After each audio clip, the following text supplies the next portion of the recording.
Plenty of show. He's a 13-pounder. Right out of Mama's hoo-ha. Happy Mother's Day. Welcome, everybody, to Court Cousins, episode 65. My name is Kyle. I'm joined, as always, by my excellent co-host, my cousin, Jason, the Peach. Peach, he's the big boy today. Tell the folks, the second cousins out there, what's going on this show.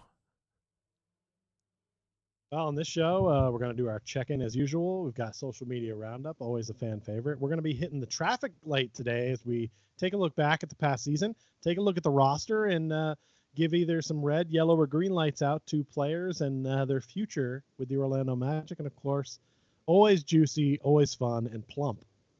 A large ending. I was trying to mime up to your standards, Peach. I hope I'm doing you proud over here. I'm really trying.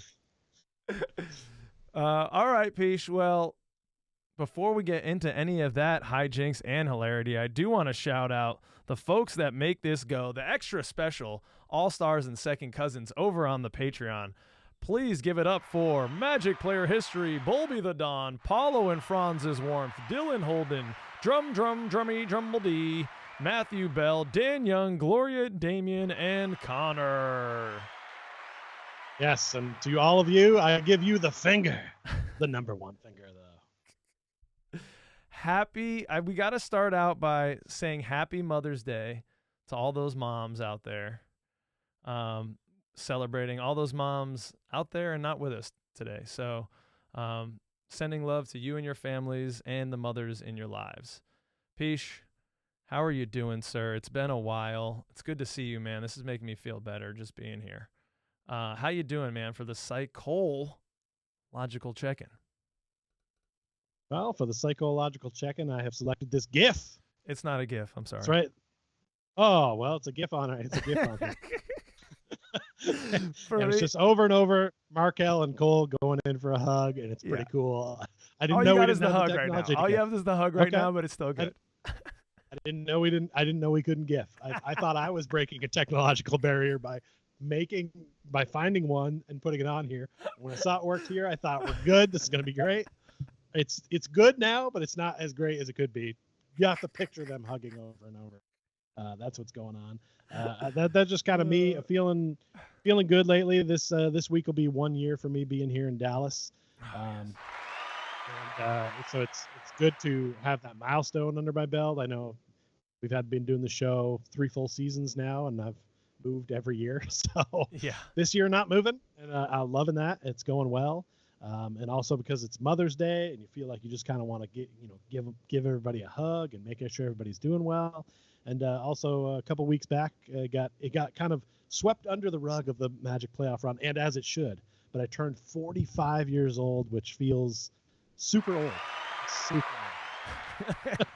old. But I'm grateful, and I'm looking forward to being able to get back to the East Coast for around the time of your wedding, to see some people I haven't seen in a while and give them some of these hugs, which if you could see the GIF, it's a good one. If you could see the GIF, if only. But you can't. I mean, imagine. There was a workaround that I was thinking about doing, but we were already running behind, and I just wanted to get on with you and hang. And because he put up all of the stats. Yeah, get ready. But no GIF for you. How are you feeling for the psychological check-in, my guy? Okay, well, I have a regular still picture. All right, I'm not pushing any boundaries. A still picture of what looks like Cole Anthony. I think he's, screaming from excitement. It's a full-bodied scream and pump up shout. But I took it because it's a exercising of emotion. And I was doing a lot of that today, man. Mother's Day today, as we're filming this, was so happy to be able to speak to my mom and see her and tell her I love her and I appreciate her. But it was a really tough one today because, as I've mentioned on this show, my best friend's mother, Wendy Ryan, passed away this year very recently, within the last month or so. So that hit me really hard today. at one point when Najwa was asking me to sign a card for my buddy who we went and hung out with today. But it turned from a lot of sorrow and sadness at the loss into love that I felt from her presence in my life. And then I just, parlayed that into my students because Wendy is a teacher too. So I felt actually really cathartic moving through all that. And thank you everyone out there for holding the space for that. If you're someone out there who has lost a mother recently, my heart is with you. And we're sending you all love out there, second cousins. Happy Mother's Day. I just gave myself applause. I don't know. that felt a little disingenuous. I was applauding for the mothers. Cole knew this. I wonder if Cole knew that primal scream moment would be used for that. But I'm sure he'd be in favor of it. So he's close with his mother. And I'm feeling great being on here with you, Peach. We're already getting laughs. We're having a good time. I was dragging before. It's just what it is. You get out with second cousins, and it just feels good. All right, shall we? It does feel good. Let's round up. Let's round up the social media doings. Let's round up all the second cousins out there in the Orlando Magic community. The first, friends of the show. We got to start it out with the folks over at Orlando Magic HQ with a big, beautiful, nicely designed thank you post. What a ride. What a ride. Although we didn't get it for Game 7, they say something else, but I cut off the text. But, Peach, it's even after the loss, we've had some time for the dust to settle. We haven't really talked, but it's kind of set in. Even right after the Game 7 loss, it didn't feel maybe as shattering because we appreciated the ride that we were on. I think we did a good job of that. You're always good at keeping me grounded, enjoying the ride that we're on, seeing some fantastic development from these young guys, which we're going to talk a lot about throughout this show. Man, it was the best time I can remember to be watching Magic basketball, to be a fan of Magic in quite some time, probably since the Dwight Howard era was really the last time it was a rush like this with these seasons. So thank you, everyone in the Magic organization. Kick ass. Keep going. Yeah, I mean, look, we're not making anything up here on this show. We've been talking about this since we started it, when we stunk, where we could go, and how the growth flower. I've brought it up many times. I'm not gonna lean on the growth flower right now, even though it's some of your strong work. Yeah. But it holds true, right? I mean, you're not going to just go from the dirt to blooming flower overnight, right? So this is part of that growing up, getting a bulb up there so that next year that thing can bloom. I mean, I never came into this season with those kind of expectations. Well, God has a post we'll show in a minute that kind of goes with this, where it's like, hey, if you'd have told me this is where we are going to be at the end of the season, that's awesome, because that's about what we thought we'd be at. Now, next year, I'll tell you what, my expectations are already second round. It's already there. Yep. I don't care if that's too high. These guys are going to want that more than anybody. And once you feel like you get to the second round, hey, anything's up for grabs at that point. But this is been a 3-year kind of from shittiest team in the NBA to, hey, now they're right there. They're one of the top teams in the East, and you got to respect them. And we're coming. It's no longer letting people know we're coming. We're here. So next year, the expectations will be higher, and I'll be grading things differently going forward, I think, because of that, as you'll see later in the show. Already teasing the grades. I love it. Way to go, Peach. We did just go right to the Welt God piece. I put it on the screen as you were talking about it. And Welt God says, obviously this sucks. However, you told me before the season that Paulo would be an all-star. J.I. is healthy again. Jalen Suggs developed the 3. The Magic would win 47 games, 3 games away from the 2nd seed in the East, and we were good enough to take the Cavs to 7. I'd say that's going to be a great season, and that is the season we had. It's great. There's not many. He's probably unparalleled as a philosophizer of the Magic community, is Welt God. And so right from the bard's mouth himself, we have Welt God with this wisdom. At a time of need in the Magic community, he comes down and he says, It's okay. Just come into God's embrace, and it will be okay. Yeah, he's not just about sex memes and goofy shit.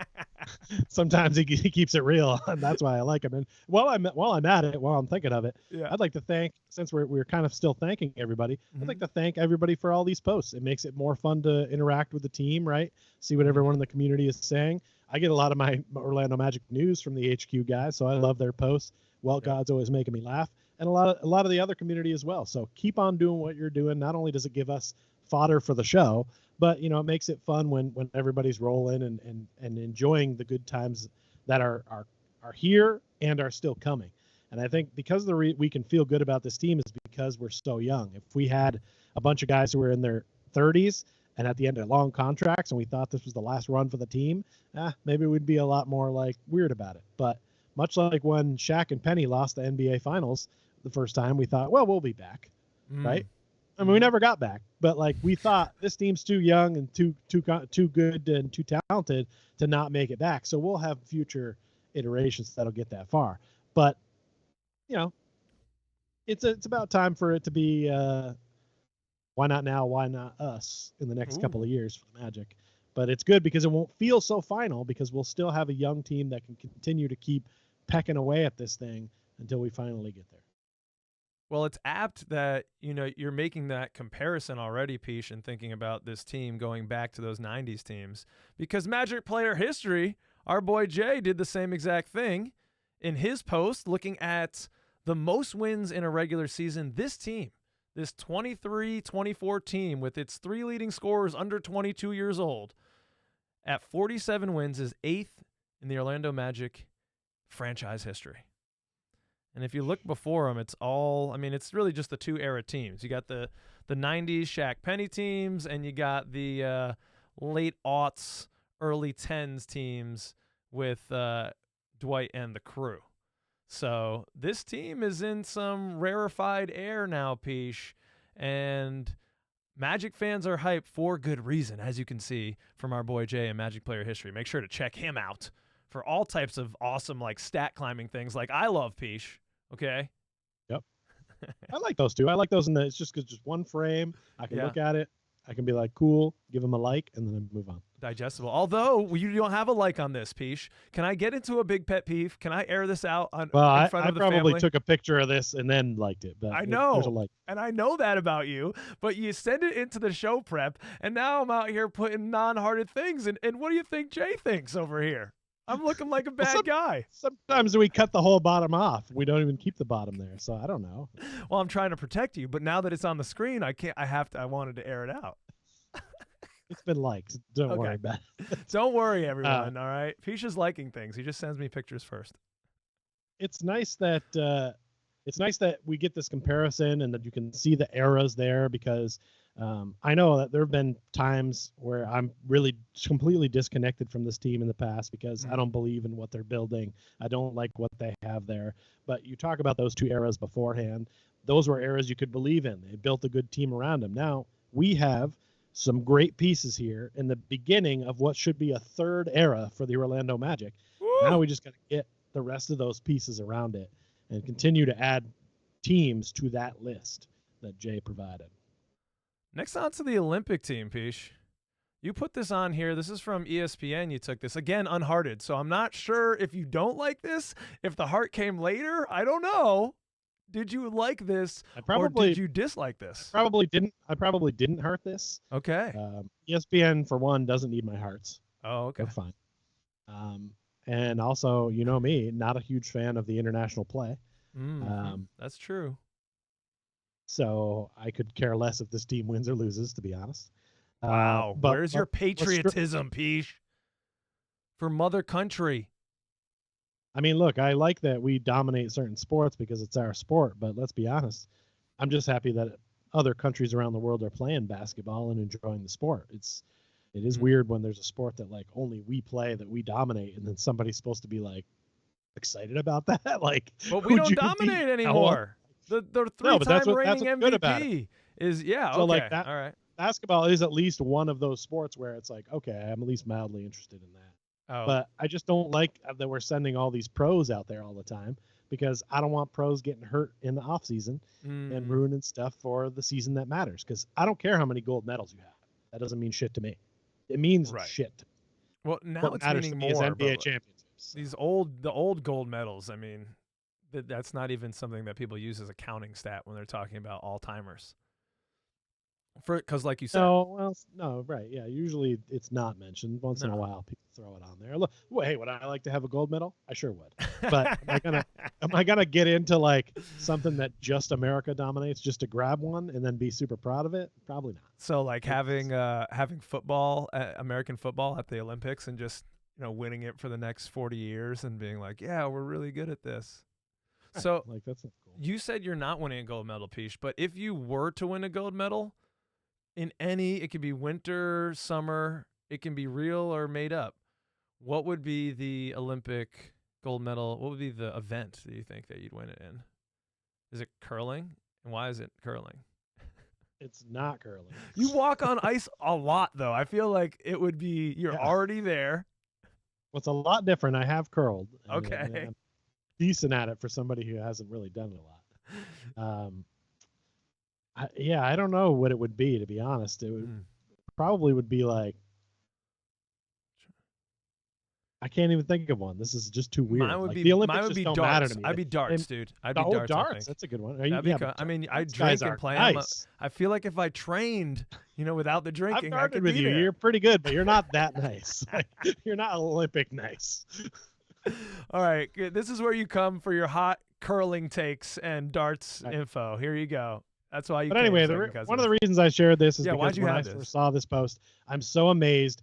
How is Joel Embiid on the U.S. Olympic team? It doesn't make any sense to me. I did not know he was American. I thought he was Nigerian or. Did you look it up since the last? You still haven't looked it up. Nope. No, because obviously he must be American. Because otherwise, how would he make the U.S. basketball team? Well, yeah, but he could be a naturalized citizen. Let's look it up.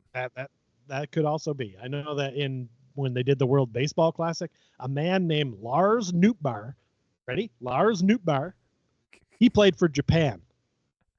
Yeah, that makes no sense. So, because apparently he has I think his mother might have been or all right. I don't know. That's legit. I could play for Ireland. You're not from that country. You're not. Yeah, but you're not from that country. You shouldn't be able to play for that country. Okay. It doesn't make sense. As long as you're keeping it consistent, that's all I care about. You know me. I love Canada, but I couldn't play for any of Canada's teams because I'm from America. Just because our family's from Canada doesn't mean I can represent them in the Olympic Games. It's stupid. He's a native from Cameroon. Cameroon, that's it. Yeah. He never lived in France. He went directly from Cameroon to Florida, where he played high school basketball. So okay, well, he played there in high school. He's been here for a while. Good enough for me. All right, okay, it's all right. Peach doesn't care anymore. He's loosened the standards. I thought you had this. I thought because he refers to himself as Yoel. I've heard him referred to as that. I know I say that a lot on the show, but if you're going to pronounce Joel like that, then it makes me feel like, oh, you've got to be European or foreign of some sort because your name is Joel. Yeah, if you're going to be influence. citizen. Yeah, French influence. So he Joel Embiid French from now on. I thought you put it up here because Paulo wasn't on here. That's the whole point I thought of the show, and I thought that's maybe why you didn't like it, and you actually did not. That would have been why I liked it, is that he's not on there because I don't want him to play in this and get hurt. There's just no need, and please don't join Team Italy because you're not from there. Oh shit! That whole thing. You know what though? I think I definitely do not. Oops, psychological check-in. I do not want Paulo on the USA team this year, although. It'd be good to rub shoulders with those guys, although they're all moving on. The league is moving over. You see Ant is on this team. He's becoming the face. None of these guys are in the playoffs right now. Like LeBron, Steph, KD, none of these guys are still playing. Anthony Davis. Halliburton's still playing. So that's great, but USA basketball team, don't you want one of the new stars of this league, Paolo Banchero, in here representing? Bringing in the new class along with the guys that are aging out. But as a Magic fan, I'm happy because Steve Kerr won't have him be a freaking center, all right? So he won't play all summer as a center. He'll actually play his style of basketball, practice some things, get precise in the offseason, and be ready next season. If he wants to play for Italy and be a dog and take 60 shots a game, I'm actually not opposed to that. Let's get him the volume he needs, Peach. He can only shoot threes. Nonsense. Speaking of nonsense, okay, yeah, you do this next one. Because we did about 15 minutes on that one. So, yeah, Big Baby Davis, he's going to jail. He's going to jail for 40 months for insurance fraud, an insurance fraud scheme. I'm not going to go into all the details of the NBA. It's pretty interesting. Yeah, the insurance fraud scheme with the NBA. And his quote immediately after getting his 40-month sentence is, "I'm going to be swole, though. I swear to God, I'm about to get in so much shape. On God." That's what God say. "I'm going to stop you eating hamburgers. I'm going to put you in jail. You don't want to stop eating hamburgers and Cheetos? You're going to jail. So now I'm going to become the Rock." End quote. This might be the best thing when Big Baby Davis has ever done. And we've talked shit about him plenty of times on the show, and I just want to give the man his flowers when he busts out a sick quote like that. Also, a video has surfaced of him on a PJ, just manhandling Popeyes and bragging about his briefcases of money.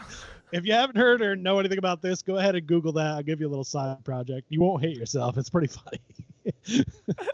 I've not seen that. I'm going to do that right after we get off this show. Former Magic legend, man. He's doing stuff, making news. Not great news, not like terrible, not like P. Diddy news, you know. So it's like, okay. That was well timed by you, sir.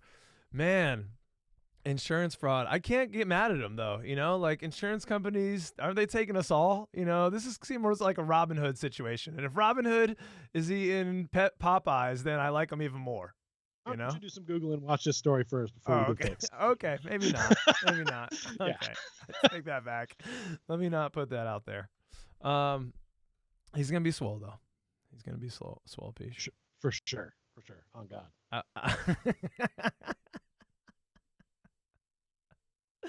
Okay. Now you have, this is from our often co-host Stuff right here, Peach, and you have him with Magic legend Dwight Howard, who was in the building for the playoff series at times. Did you go for one game? Did you go multiple games? One game? I don't know. Him and Rashard were both there for at least one game. That's what's up. So why do you have Dwight here? He's been controversial right now. I mean, he's got, he's all riled up in the tranny court case, and now he's talking about, I want to end the career in Orlando. That would be the best place to do it. On Orlando Magic fans seem very split over it. Seems more negative now with the year that we just had. Is that why you're bringing him up? Are we talking on this piece? I liked that he was a part of the game presentation. They gave him a shout out. The fans seemed to cheer for him. Yep. To me, that made me feel like, all right, if everybody's on board here. I've always been on that take, even though at one point on the show I said I don't think he deserved to be in the top 75 players in the game, and we argued about that for a while. We did. I have never argued his impact with the Orlando Magic, and what a great player he was and what a dominant player he was for so long. And if you're going to put Shaq's number up there, right, he's got to be in the conversation to go next. This is a big step forward with him and the Magic community as far as, we're willing to accept you. We want you back in here. He's a Magic legend, and he should be treated as such. So it's just good to see him at the playoff game, riling up the fans, getting going, and getting a moment with stuff. Okay. I like that spin on it. It's very positive, Peach. Thanks for bringing that sunshine to the show. Hey man, well, I'm about positive. Hey, you are. You are. I'm like a battery. I got some positive and I got some negative, and either way, you're gonna get a charge. Let's go. That's good. It's nice. See, Peach's pearls of wisdom. That's why you come. That's why you come. And the curling news. The curling news of the day. Probably. Okay, let's go back to Magic players currently wearing the stars. Jalen Suggs. Zach Lowe said that he voted for him for all defensive second team, along with Caruso, McDaniels, Kawhi, and Derek White.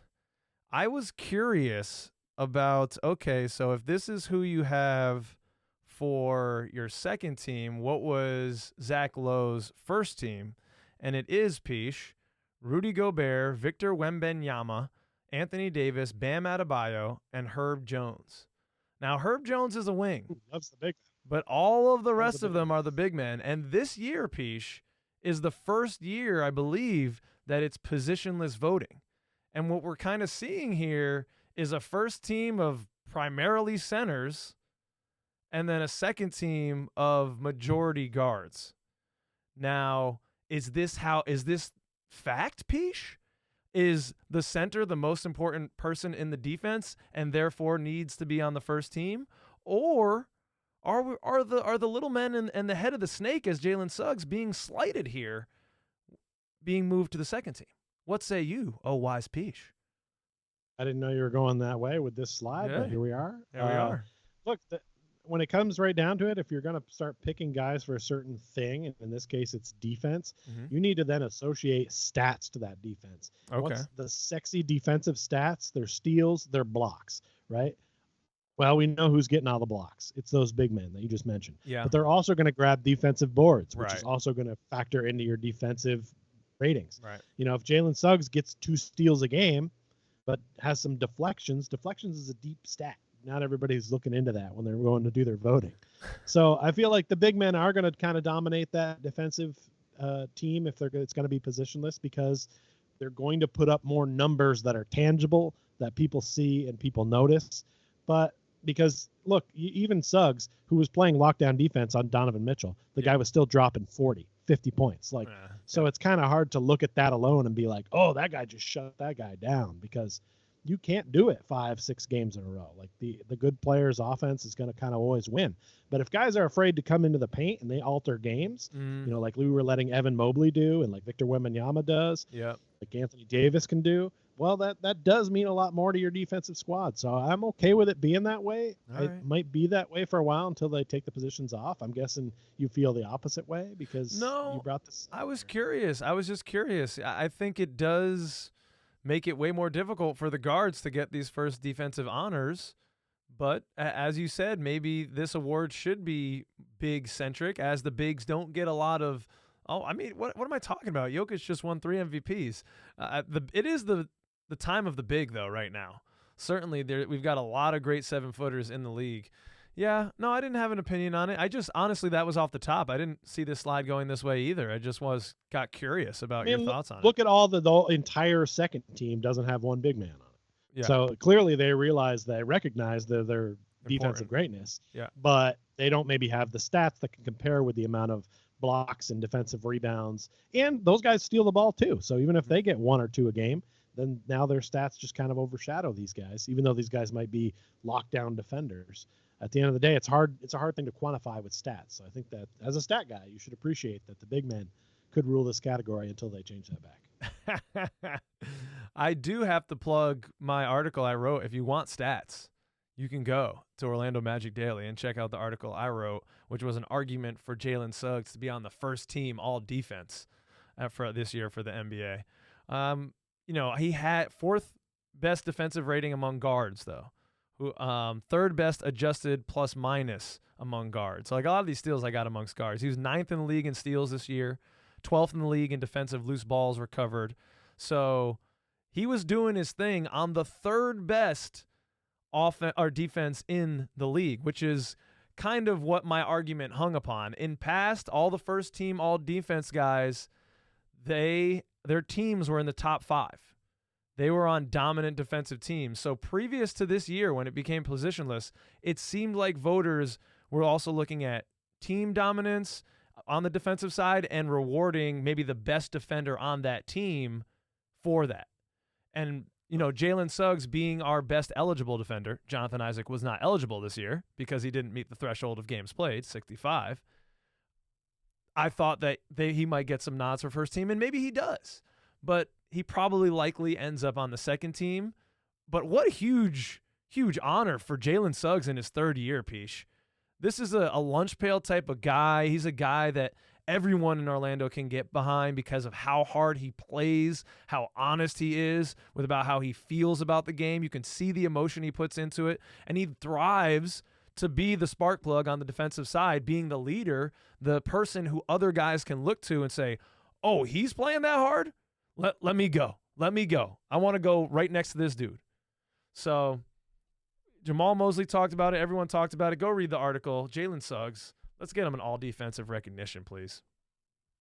Yeah, I'd be shocked if he's not on those lists somewhere. I'm sure a lot of guys voted for him, but he'll probably end up on the second one. And honestly, with the guys you just named, just on that man's particular list, I'm not offended by it. It's good. I mean, we're not – the Magic aren't as much of a household name. Maybe 2 or 3 years down the road, this would be more of a slight. But right now, it feels like it's part of the growth to just be considered and be in the second or third teams, just getting it known. Let it be known. Let it be known. All right, we'll end off with this. You wanted to go back to one of the Magic eras, the Dwight Howard era. Yeah, so this era that from the last time that they won a playoff series, is listed here. All these names are on there. Look, this is for the listeners. It's Ryan Anderson, Matt Barnes, Brandon Bass, Vince Carter, Marcin Gortat, Dwight Howard, Anthony Johnson, Rashard Lewis, Jameer Nelson, Mikhail Petrus, J.J. Redick, and Jason Williams. Yes. That's a squad, my guy. I saw this post and I was like, oh, I need this immediately, because this is the point that I'm going to be making throughout the show, is that look how deep that in their time. Now, look, is anyone going to say Ryan Anderson was a great all-time player? No, they're probably not. But in that time frame, he was nice. Yes. And Matt Barnes was Pat even Bev. more Suggs than Sugg at his Suggiest. He annoyed people, but he was great on D. Brandon Bass would go in and grab you boards. This team was deep. We had substance. You had Mikhail Petrus. J.J. Redick wasn't even good then. Yeah. He just happened to be on this team. Well, in this right? year, Jason Williams at the end of his career, but this was like this is showing you this is a well-balanced roster. And as we take a look at our roster later, you can't tell me that our roster is well-balanced right now. So this is kind of more what you need. You need a mix of some veterans and some young guys. We're very young. Right now we have one player over the age of 30, which is Joe Engels. It's kind of like, can we get some dudes in here, some dogs who have played in games before that can come off the bench, make a difference? Like, we need a deeper squad. We have plenty of spots to fill, because that's a lot of names when you think about it. A roster, NBA roster is pretty deep, especially when most teams come playoff time, they might only go 8-9 deep at most. So you basically got some guys waving towels and just full-time hanging out. And time is over for our guys that have been hanging out on our bench to just hang out. We need some contributors. Okay. All right. Peach's declaration of depth. But the other thing on this roster, Peach, is this is such a more veteran team. Because like you said, Vince Carter, this is in his later years. He's not the Vince Carter of old, but he's a veteran Vince Carter. Matt Barnes is, older, a veteran player. I think Brandon Bass, Gortat, Petrus at this point, even J.J. Redick, who had been drafted years before. This is also, if Dwight is drafted in 2004, and this is the 9-10 roster, this is maybe his 5th season. So this is right after his first rookie deal. There's still a little time to that, but I appreciate your point in thinking we got to now think about depth, because it's also important to start locking in those contracts and those contract slots as you move towards the aprons and what you have to do a lot of times to create a championship team. So these next contracts and the guys that you bring in the locker room right now, they're going to be important in the next 2 to 4 years. So they're big decisions here, and I appreciate your point of trying to bring in dudes that have done it before and know what they're doing and can be counted on for their roles. Because you're right, Ryan Anderson, not a household name, not setting the world on fire, but damn, if he got hot, he could shoot threes, and he was a better defender. Shoot the three, baby. He was a better defender than people gave him credit for, because he was big and disruptive. Sorry, this sign is for our yard sale that we'll be having this summer. What does it say? It says wanted 3-point shooting. So I mean, you don't always need to have names, household names, but you need to have guys that can step up and do their role and fill it well. And we've spent 2 seasons now basically seeing the same roster. Yep. We know what we got. All right. The evaluation period is over. In general, yes. We'll talk about that, I think, a little bit more as we go forward, right? Yeah. Is what do we want to bring in? We're going to do a little bit of draft talk right now, Peach, not too much, just to wet the whistle because everyone's diving in. I know. Hypotheticals, Peach. You don't enjoy it. What's that? I don't even know a guy that's. I don't even know that. Oh no, not draft. Did I say draft? You said draft. Okay, I'm sorry. We're not doing that. We're talking trade season, free agent season. Sorry, that's what I meant. Okay. Justified my puzzled face. Sorry. Now we are on the same page. And you have your yard sale sign ready. We need, 3-point shooting, wanting 3-point shooting. The guy who's out there as an unrestricted free agent, one of the better shooters in the league, is Malik Monk. And our guys over at Orlando Magic HQ are retweeting and quoting from Matt George, who is the Locked On Kings producer, and he's just a reporter down over there. He's saying the Orlando Magic should be the betting favorite to sign Malik Monk. It all depends on how deep into the wallet they are willing to go. To me, the Magic number is, pun intended, $22 million. I don't see how Monk could turn that amount plus the role/team down. So should Monk be the Magic number one free agency target? Orlando Magic HQ asks. Is that someone that you would like to start building out the roster with, Peach? Man, I just pumped up Orlando Magic HQ, and now I'm going to tell them no, absolutely no. You shouldn't be the number one target. This should be a guy you settle for. Because I still think he could be a good fit with our team, but $22 million is a lot to pay for a guy that is he going to be one of our leading 2 or 3 scorers? Maybe. I don't know. Like I'm not super sold on it. I feel like we could do better. I don't think he should be the number one free agency target. No, but the type of player he is, yes. So if we ended up with him because we tried the other ones and couldn't get it, I wouldn't be mad about it. I just don't think he should be number one. I think that's very fair. I have not watched a lot of Malik Monk. All right. If you made me testify right now, I will at some point watch a highlight tape or two, but everyone's good in their highlights. Just looking at the raw numbers though, he has about 6 attempts, 5.9, 6 attempts from 3, Peach. And he shot 35% on those. That's not a groundbreaking number. He's not shooting 40%. Last time he shot 40% from beyond the arc was 2021. But these 2 years the last 2 years in Sacramento have been great for him. He finished 5th in 6 Man of the Year votes 2 years ago, and he finished 2nd in 6 Man of the votes this year. So he's been a key piece in a winning team that has had some playoff time, and I think that is kind of what you were talking about with the 09-10 roster. He's been there. He'll come in as a professional. He'll know what to do, assumedly. And maybe I just made that word up, assumedly. I'm not sure. But what I mean is I'm making an assumption that that this guy fits the character mold of Weltman front office and Anthony Parker front office, because that's huge for them. He seems like a good guy from just the brief things I've heard while I was listening to Locked On Kings, but that sounds like the player you want, Peach. Kind of a guy who's been there, can do things, but at $22 million. He hasn't done enough playoff stuff to really be the kind of guy I'm talking about. But okay, it could be just for lack of opportunity. Right? Like he's only been in the real playoffs once with the Kings. So are you shooting for like the Paul George sweepstakes? Because that's another guy that everyone's been giddy about. Is that your number one target?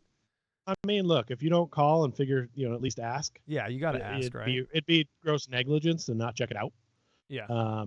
Do I think Paul George is like a winner that could take a team to the championship? No, I don't. I think he's a great player at times. And if he's healthy, he's very good, but he does seem to not have that, like, give me the ball, get out of the way, we're winning this game today mold. But that might be okay with us because we have a guy for that. And right. So it may not have to be him.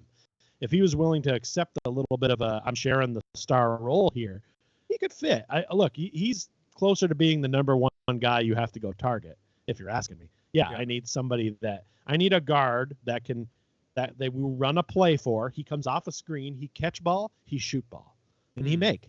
Oh, okay. Right? Like, I think that's Malik Monk. we need guys like that. Yeah. I'd like him to have a little bit more like playoff seasoning to him, but I think he's been on some teams that have not been in the playoffs. So like that's not really his fault.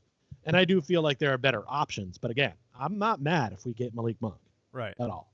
But I just think there are some other options. You got to go at least check first, right, and see what's out. And that includes guys that aren't free agents. That includes guys that may have a season left on their contract, and maybe we're willing to do some sort of swap. Yep. We got a lot of dudes on our team right now. No, a lot of dudes should not feel comfortable. They should feel like if someone calls and the answer is right, and certain people have to get traded to get this person in here, so be it. It's time. Yeah, you were talking about that flexibility. There are tradable contracts on the team that could be used to get a guy who's maybe not right fit for the role. I mean, Paul George would have to be a trade. So if that's who you want, okay, he's 22.6 points this year, 40%. I mean, he's a star. He's been a star. He knows how to win, although he hasn't ever gotten over the hump. But his whole thing is fill it up. Like, he's been injured, this year he played 74 games in a contract year. Coincidence? I don't know. Pretty good. Yeah, but he played 56 games the year before, 31 the year before, 54 the year before, 48. He's been very riddled with injury. Maybe that's why he likes Orlando. He's like, I see what they did with J.I. over there. I can do 12 to 14 a night. Oh, I'll take that money and not play. Yeah, I'm all about that life. But no, yeah, it is tough when you look at the injury past. You don't want that for our squad. Right. But on some of the teams he's been on, they give him the ball and they ride that motherfucker. Oh, he's great. Excuse my language, but that they ride him. But like on this team, he'd be part of a team. I think that's why he wanted to go to the Clippers, where they have Kawhi and they have other options to go to. But then all those other guys are always hurt, right? Like, right. Yeah. Harden. I don't watch a lot of their games because it's West Coast. I feel like he's a veteran that, like, at some point wants to look at some young guys and go, they look like they're up and coming. I've only got like 3 or 4 more years of prime me left. Let's go. Let me join up with these guys that are hungry, and let's do this. Because I know who all these other NBA guys are. I know that they don't play or they don't come during playoff time, but I know I'm playoff Paul, and I'm ready to bring that to Orlando and get the 407 rocking. I'm in favor of this. But I also like Brandon Ingram. I've seen a lot of stuff about Brandon Ingram possibly coming to the team. He's another guy I like for this team. We need a scoring guard. People are like, we don't need another wing. We don't need another wing. Fuck it. Put him as shooting guard. He should be a guy that can get you buckets. We need scoring. We need scoring badly. Like, I can't watch any more playoff games where we're in the 80s in the fourth quarter. Like, it's cool that our defense is good, but we need to score the basketball. Yes, dude. You're exercising so many demons for second cousins out there. I just know it, dude. You're helping me. You're putting words to how I felt. So thank you. Yeah, look, and look, when you're talking about adding guys, it means you may have to lose some guys that we like. And you get to know this team, right? And you got to let that shit go now, right? Because at the end of the day, it's not me or you that has to sit down with one of our favorites and be like, sorry, we got to let you go. So we should be a little more hands-off about it and just thank a guy for his time, and off he goes. We're trying to make this team NBA Finals ready in the next 5 years or something like that. And right now, after what we saw in the playoff there, we're not right there. We're not there. We're not ready. But we have some pieces. Yeah. Some guys are going to get better. And so you got to bring in you can't just keep building through the draft or keep throwing young guys out. And it would be nice to see Anthony Black and Jet Howard take the steps and become those people that we need. Yep. But I don't think they're going to next year or the year after that. We'll see. I mean, if all those guys develop, that's great. You still need some veteran leadership and some dogs. And you're going to have to find it in free agency or trade. There are a lot of options, which is going to make for a spicy Magic Twitter community out there. So make sure to keep at @court_cousins. Send us stuff when you're seeing stuff. You mentioned like Brandon Ingram, Paul George, Tyus Jones is another gettable guy. I don't know if he's a restricted free agent. Yeah, that's not one. We don't need any more short guards. Yeah, I feel you. Well, we'll see. We'll dig into it more, but Stanley Swanson is trolling a little bit because of all the options that are out there. It could be the most Weltman thing to do to just have the most boring and disappointing offseason and have this one where you bring back Spencer Dinwiddie and Kelly Olynyk. And Swanson writes, the Magic start next season, and these are the only 2 free agent signings. What's your reaction? And then he has an emoji or a GIF, as you said, that I couldn't get into it earlier, of someone burning immediately. that post because maybe he just doesn't want it to come to fruition because he knows there's a way in which it happens. I don't mind Kelly Olynyk, honestly. He can shoot. He can do some things. I don't mind Spencer Dinwiddie now that I know that's what he looks like. Because when you first put this graphic up, I was like, "Who's that man on the left?" But yeah, he's not exactly. Spencer Dinwiddie the cannot NBA, shoot. Well, then we don't need him. No, we don't need because we need guys that can shoot. And at least Olynyk can shoot. He's kind of an in-your shorts kind of guy, like Moritz Wagner, where he bugs people, but he hustles like a son of a bitch, and he does shoot. So yeah, I wouldn't. But yeah, this is not the haul you want to see at this point for us, unless for some reason they agree to play for no money on a 1-year contract, in which case maybe you can somehow justify it. Obviously, the contracts is not something that comes to my mind when I think about the building of this team, because I'm like not that focused on next year as much as I am year 2 and 3 to make sure all the contracts fit and that there'll be room for dudes. Right. So you could bring in another weirdo wild card or let Joe Ingles hang out another season, I guess. But like, yeah, we could try to do better too. That'd be more fun. Yeah, we're gonna talk about more of the players' comings and goings in this next segment, Peach, because we're saying goodbye to the social media roundup and hello to Traffic Light. So in Traffic Light for this one, it's either a red light, throw on the brakes, a yellow light. This is a slow down sound. Hear how it's slowing down there? Or sometimes I'll blink the yellow too because I'm a dick and I like to have more parameters for choosing. But yeah. Okay. All right. Well, we'll see. That's gonna make me over here with the sound effect pretty difficult. But thanks, Peach. Thanks for making my life easy. And the green, you hear that car going really, really fast by you. So how are we doing this, Peach? For these players, this is, you articulate it. I'm doing green, red, or yellow, depending on how I feel about them in the future of the Magic or just moving forward. Yeah, you are just good. Yeah, are they gonna? Do you want them as part of the roster next season? Obviously, you're not gonna just say the color and walk away. You can follow up with some with what's what.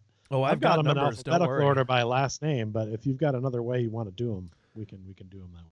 When I Googled Orlando Magic, this is the way that they came up. Orlando Magic roster on Google. This is the order that they were in. Which one? Slide 13?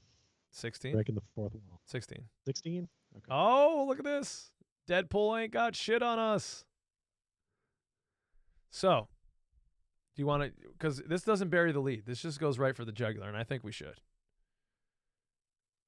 Because that's what everybody wants. So you're saying they start at 16 and then it's just all from there. Let's go. So we'll start with the Orlando Magic star, Paolo Banchero. Oh, Paolo Banchero. Please tell my dad to stop calling him Pablo. That's amazing, Bernie. Well, after you tell him that, tell him to get back on the Patreon, man. Damn. Can't figure that out. He always wants to know my Magic thoughts. I'm like, we have a podcast.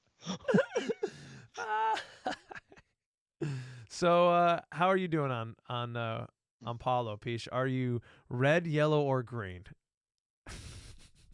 Go ahead and hit it for me. All right, there you go. That's one of the easiest non-questions of all time. Obviously, this guy's the cornerstone on which the foundation should be built of another good era in Orlando Magic basketball. That's that easy. I see you have all the stats there. I'll let you do that if you want to. Yeah. Everybody knows he's good. Everybody knows he can be even better. The man's played 2 years, and he's already leading an NBA team. What that's for? Yeah, I mean, it feels good to see him put on in the playoffs. That was the last thing that you really needed to see. And he's out here having 30-plus point games. He ends averaging 27 in the playoffs, taking 5.7 three-point attempts and shooting 40% from beyond the arc. He's that type of guy now, that gets better when the moment is brightest. And that's because, what does he have? I think he has tattooed no pressure. Like he has this air about him. And I was talking to second cousin Eric the other day about this.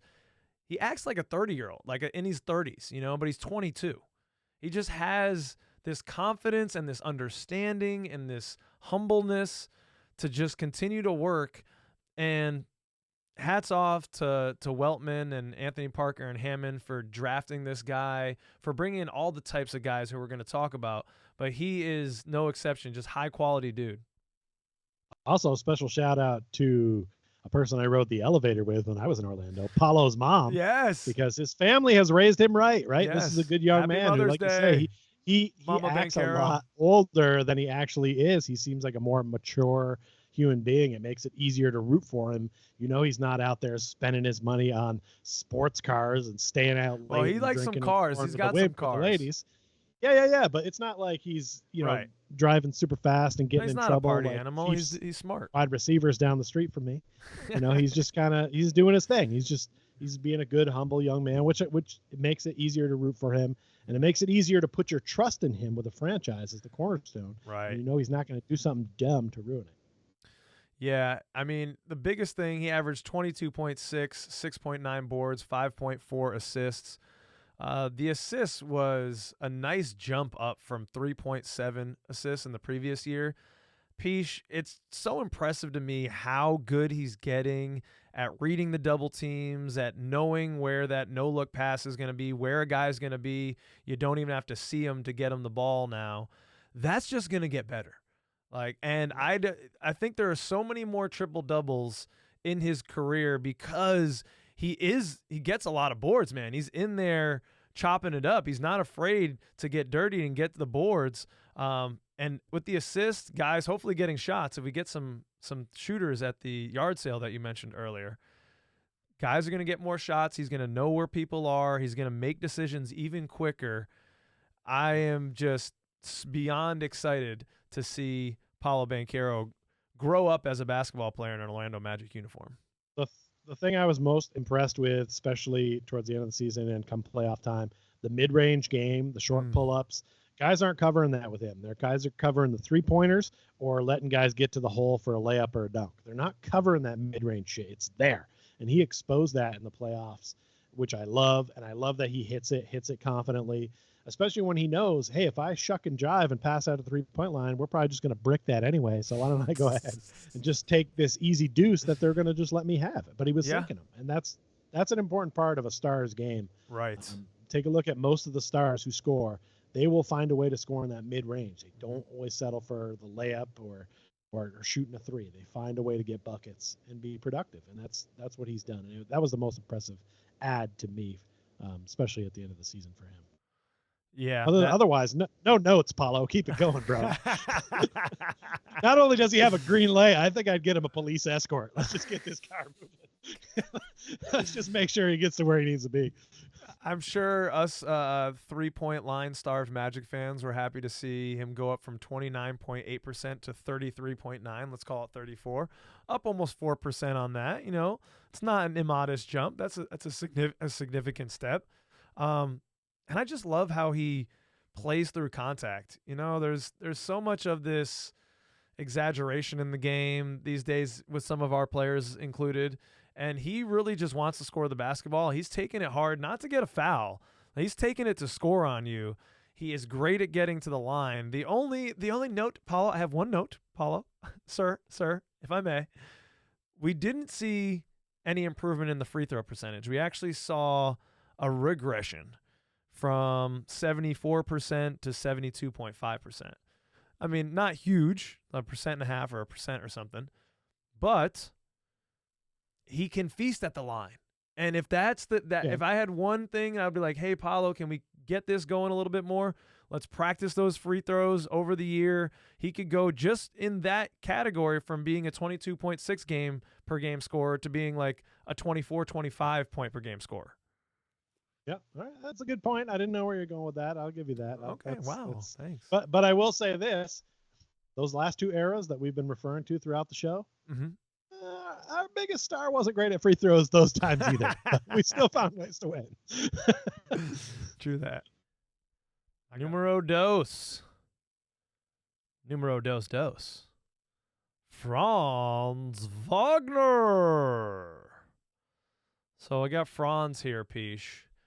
And I'm putting up on the screen a post from the Magic Report.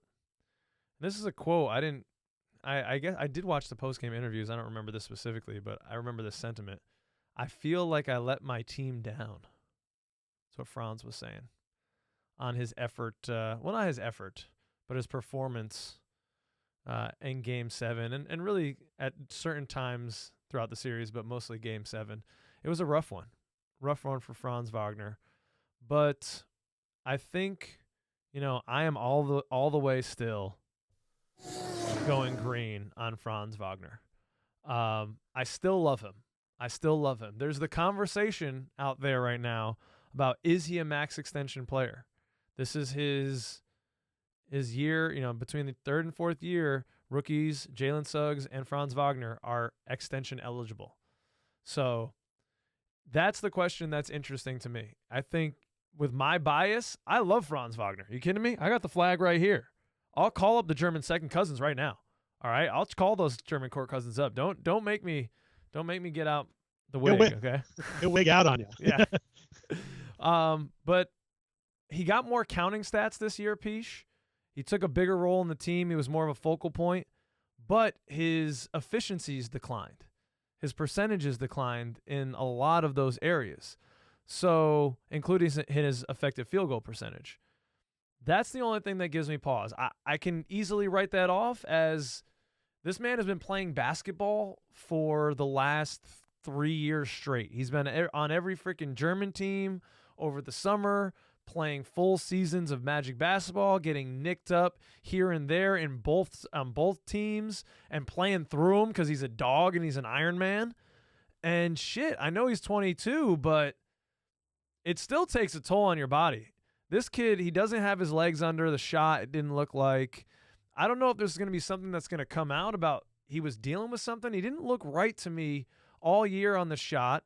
He was still aggressive going to the cup, but he lost some of that mid-range game, the Dirk fadeaway. Some of the shooting stuff that we had seen hints of weren't there this year, and that was the only thing that gives me pause on a max extension. Because if you had asked me this at the beginning of the year, Peesh, I would have said all the way. So maybe I'm a little bit of yellow light. Maybe I'm a little yellow right now. Yes, because do you pull the max extension? I think you have to. All right, Peesh. Yellow like this fine suit? Yeah, that's yellow. Not right. That's not right. No? Why am I wrong, Peesh? Tell me why I'm wrong. Help me. Well, I've already made this claim here on this show, and I requested that it be cut up into a short, but it hasn't been done. It was passionate, and I stand behind all that. So go back and read that one. If you need it again, this guy should be right behind Paulo in the line where the police are letting him through. Take a look at it. Yeah. Games played, 79, yes. 80, 72.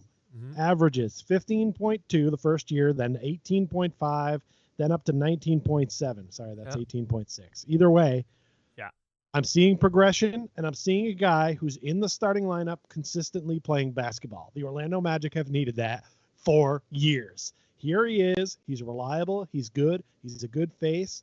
He can handle the rock. Like I said, he reminded me of Hedo Turkoglu at times, his ability to try to get to the rim. That's true. Needs to bring that shooting back. Yeah. Wherever that shooting Franz went, he needs to come back. But after what happened and the way this went down at the end of the season, he knows that. He says things like, I feel like I let my team down, and there's nobody else I'd rather put the chips in on than Franz Wagner to become a better shooter in the offseason and take that conversation away. So I don't want to be one of the people who says something that doesn't age well. I'm all in on Franz Wagner. I always have been, and I always will be. It's all good. Rest easy. Those are our dudes right here. If I had to play a game of NBA Jam with our two dudes, these would be the dudes. Let's go. Stop talking. Stop pretending that it's even a question. All right. No, I will be there. Let me talk because I don't want posterity to go back to my yellow light. All right. Let me correct the record then. Okay, Peesh? Because I'm wearing 22 on the chest, and there's a reason for that. I believe in this man. You're right, Peesh. You're right. Ink 'em. Get this before the ink can dry. Now, I mean, that does just bring up questions for me a little bit. We just talked about Franz Wagner and the max extension. We talked about this gentleman, Jalen Suggs, the head of the snake for this team. That is not Jalen Suggs. There we go. That's Jalen Suggs. He finished 8th in most improved player voting this year, Peesh. Where do you have Jalen Suggs on the traffic light? Hey, get out the green, my guy. Mm-hmm. Jalen Suggs all the way. Um, I've believed in this guy too, that he's gotten better every season. He had some injury trouble in the first season. It kind of thwarted, I think, some of his growth. But now he's playing full seasons. He's playing hard. He's playing hurt sometimes when he needs to. Look, you say the phrase, "the guy's a dog." Mm-hmm. He is. He is him in that department as far as dogdom. And this is the guy you want on your team. This is the guy you want to be in the trenches with. You look over and you see this guy doing all this kind of work, and it's going to make you up your game. I feel like there's still more we can see from him. I'd like to see him improve his outside shooting for sure. But he's not shy to take it anymore, which is good. And I love that he's become a leader on this team. And he's a leader in that he doesn't need to be the scoring leader every night. He just knows he's going to be one of those guys running point out there and running the show. In my perfect world, I think Jalen Suggs should kind of become our starting point guard. I know people are always saying, "Oh, we need a point guard. Oh, we need a point guard." And I'm always like, shut up, point guard people. Shut up. Oh, wow. We need shooting. We need shooting. So get a shooting guard. Okay? Because we have Markelle Fultz could still be a starting point guard if something happened to Jalen Suggs. We still have guys that can go in and handle the rock and pass it around and do that stuff. Mm-hmm. I believe in Cole Anthony in that aspect as well. Well, what we need is a shooting guard, a guard that will go shoot, a guard that will take Gary Harris out of a starting lineup. All right? That's what we need. So Jalen Suggs is good to go. He's one of the few guys on this roster, I think, that's untouchable at this point for the Orlando Magic. Green all the way. Okay. All right. I mean, I'm right there with you. Let me just send the car right now before anyone looks at me sideways. But if you just max extended Franz Wagner, and we love Jalen Suggs so much, I mean, Jalen Suggs showed me that, and I know everyone gets upset if you do any comparisons or anything, but Jalen Suggs, to me, showed me that he might be the better player in the long run that we got in that draft. We've loved Franz Wagner because we did not see him coming, but Jalen Suggs stepped up his volume in a big way towards the end of the season, especially in the playoffs, shooting 7 threes a game at a rate of 30%. That's not great, actually. Sorry, Jalen. I didn't mean to set you up like that. But 14.7 points. 14.7 points. He's increased his effective field goal percentage 8.5% from last year to 57.8. He's just becoming a much more efficient shooter. This year, this is better. He shot 39.7% from beyond the arc. So it's there. I guess the question is that I have, if you're looking at the volume going up and the percentage going down, what does next year look like? And maybe that's how Jeff Weltman does his big brain magic and gets these guys to sign for slightly less than max extensions because it's like, hey, guys, we believe in you. We just, we want to see more volume. It hasn't all quite been there, and we want you to build with this team. Does that happen? I hope to hell it does. Because I want all 3 of these players, but the maths get odd when you have, 3 max rookie extensions, which I believe are 25% of the salary cap. So it's like now then you have 3 guys taking up so much of your room. So it'll be interesting to see. But hey, for me, without money involved, and I don't know if we're taking money into consideration with this traffic light, he's all the way green. He has been so important to this team. Jonathan Isaac gets a lot of praise for the defensive side, but man, he starts the tempo on defense, and I love Jalen Suggs. I hope he's with this team for a long, long time. I hope they ink that extension soon. Yeah, I think, the money has to factor in a little bit, right? But at the end of the day, if it's somebody that you really want on the team, you just find a way to make it work. And I think one of the things that's going to work in our team's benefit is that all these young guys have been playing together already. You're not asking somebody to kind of take a pay cut who's coming into the team, who doesn't know these jamokes, who doesn't believe in the system or what Jamal Mosley's building. You're seeing these guys go, I think at the end of the day, if Suggs and Franz are both standing there and they've got to just say, well, we've got this much money, let's just split. I could see them doing that. Like Yeah. it's really just about like trying to put a winning basketball team together. They don't seem like young men that are hungry for every single 0.1 million they can get in a contract. So Yeah. that could play into our fact. I think that's going to be good for us. And I think, yeah, this season will affect on where Jalen Suggs stands on whether he could be one of those max guys as well. Okay, next, what Google gave me was Anthony Black. Anthony Okay. Black, it's tough to do this for him. I think, I don't know. I mean, I'm cautiously optimistic. I'm rolling through the yellow, not really looking and kind of going, but it's still got to be yellow. It's still got to be yellow just because we didn't see him play enough. We saw him do some good things at times. You know, he averaged 4.6 points per game. I think the games where you're like, oh, yeah, he might have had 12. You know, I don't think, did he have one 20-point game in there somewhere? You know, Yeah, I think when they played against Dallas, he showed out in Dallas. But that's the thing that you like. That's the upside right there. You said we need shooting. I know it's a set shot. I know it's super slow right now, but there's something to build on there. He has that shot down. It's falling for him. I'm sure he can continue to speed that shot up. I wanted to see him a little bit more with the ball in his hand. He doesn't get to do that on a team that already has guys like Franz Wagner and Paulo Banchero who are stars ascending and have the rock in their hands. I think he can be, dynamic as a big guard. Maybe he just comes in and takes over the spot where Markelle was in the rotation, and now it's Anthony Black. I think that makes sense as much as I love Markelle. We'll talk about him in a minute.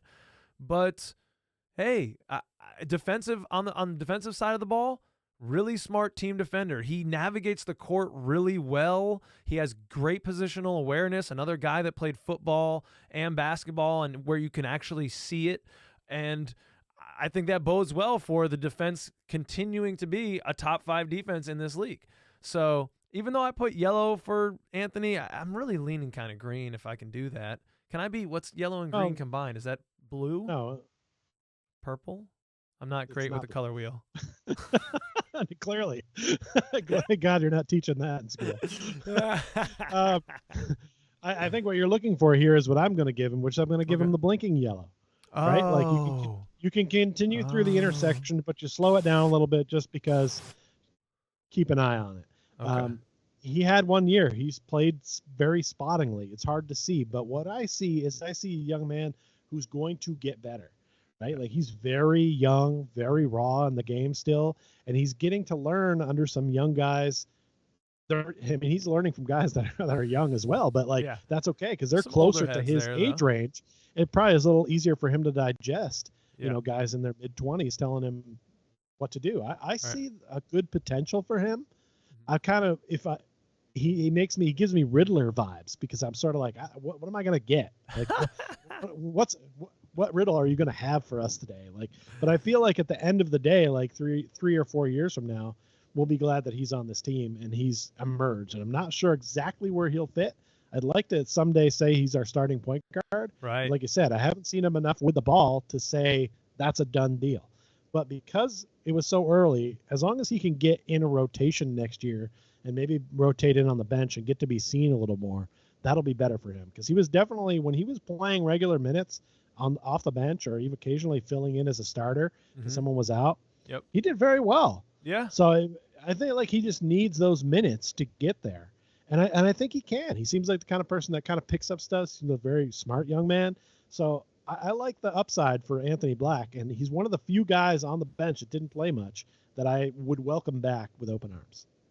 Yeah, absolutely. I think there could be a role there for a starting guard who can get into the paint and press something off the dribble, but also step out and hit an open shot. We don't need, as you said with the shooting, it doesn't need to be a guy who can shoot off the dribble and do all these, step backs, although that would be nice.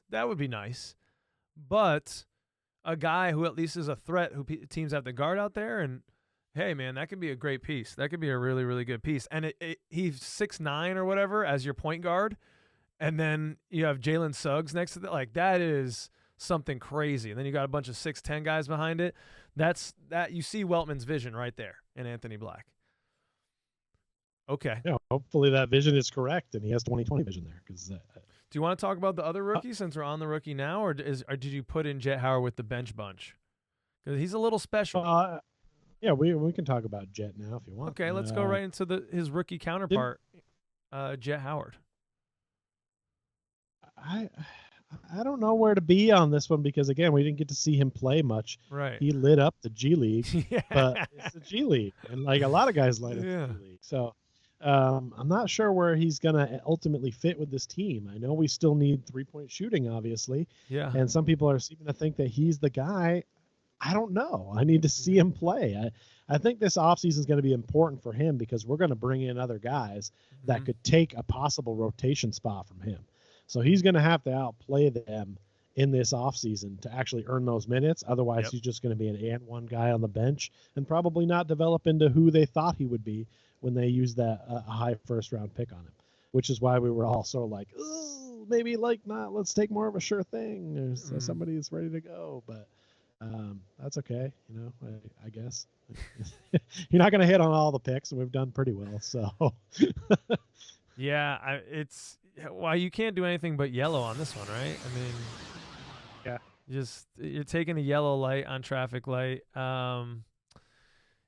His shot is unorthodox looking. It kind of jumps to the side when he shoots it, which is a little odd for me at first and makes me slightly disconcerted because it's not kind of a straight on feet under you in the way that I'm used to seeing shot. But there's a lot of guys out there with slightly unorthodox shots who go in, and that's what it's all about. He did show an ability to get the shot up and out quick.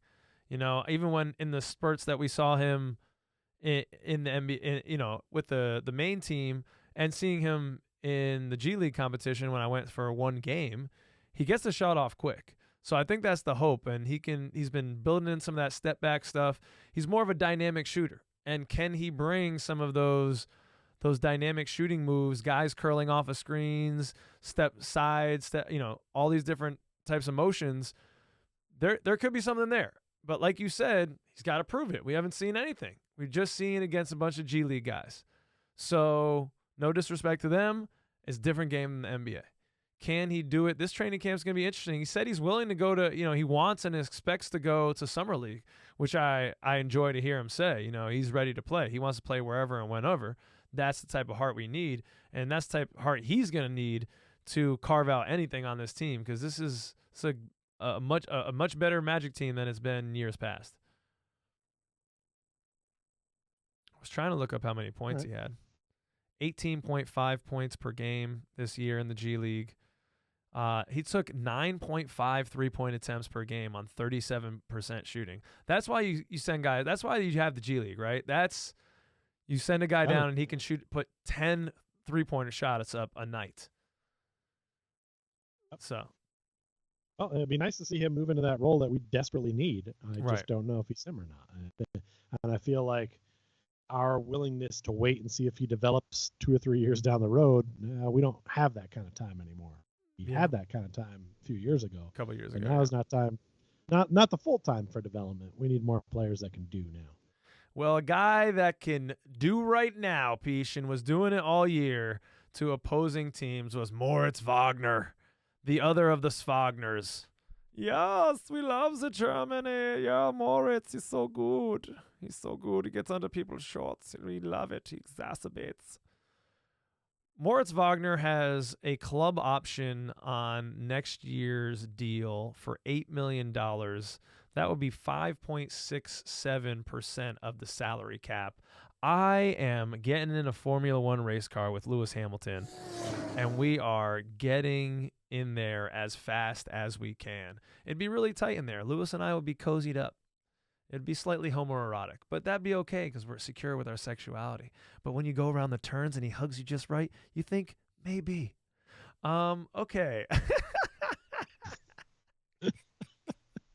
All right. Yeah. I'm being cozy in the car there. No, that was Yeah. just my little okay. Yeah. I'm green as well. You can Yeah, hit that okay. noise All for right. me as Are you, well. are you in there with Lewis Hamilton? No, no. I'm too big to fit in the car with another person. I've seen the size of those things. Um, but yeah, for what he brings in his role, Moritz knows it, right? And he seems content with it, Mhm. and he brings it every time. And Right. that's all I need out of a guy off the bench. I was surprised when I was looking up some stuff for the show to see that he actually made more money than Franz Wagner this year, yet lives in Franz's house. How does that work? That is But hilarious. but honestly, yeah, for where he is money wise, and then the role he plays on the team, he's good. Could we upgrade that position? Yep, sure Mhm. could. But because there's the Franz and Moritz element that is, I think, really kind of a unique thing and great for the game, Yes. he's playing well enough to earn a roster spot on our team for sure. Yeah. For sure.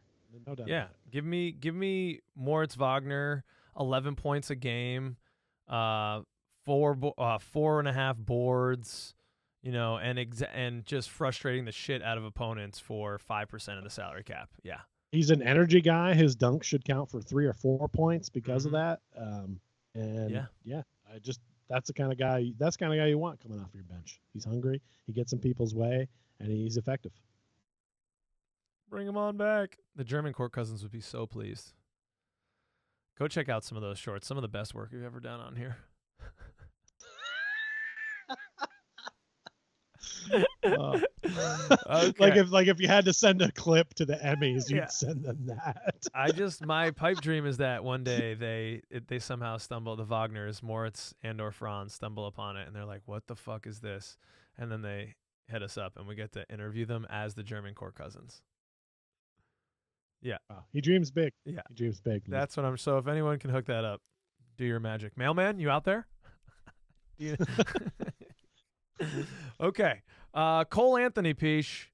Cole Anthony, he signed a 3-year deal with the Orlando Magic in the offseason.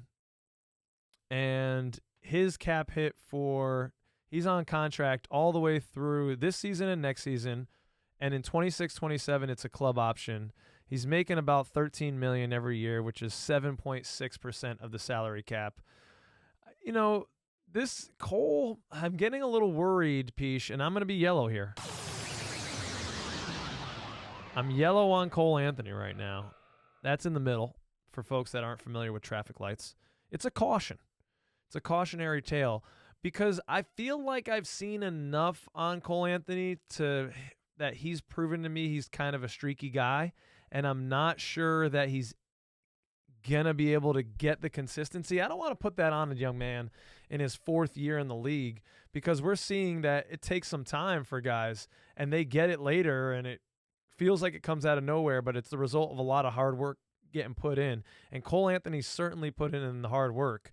I just don't know. We saw some decreases in certain areas. He's scoring less points, which makes sense. He shot more poorly from beyond the arc and the field. His effective field goal percentage went down, and we need guys to shoot.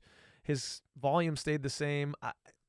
I love Cole. He's the freaking heart of the team. I want him here, but it just feels like he could be a guy that you would see involved in something in a trade because he makes, the taxpayer mid-level exception, essentially. And that would be a very easy trade piece for other teams.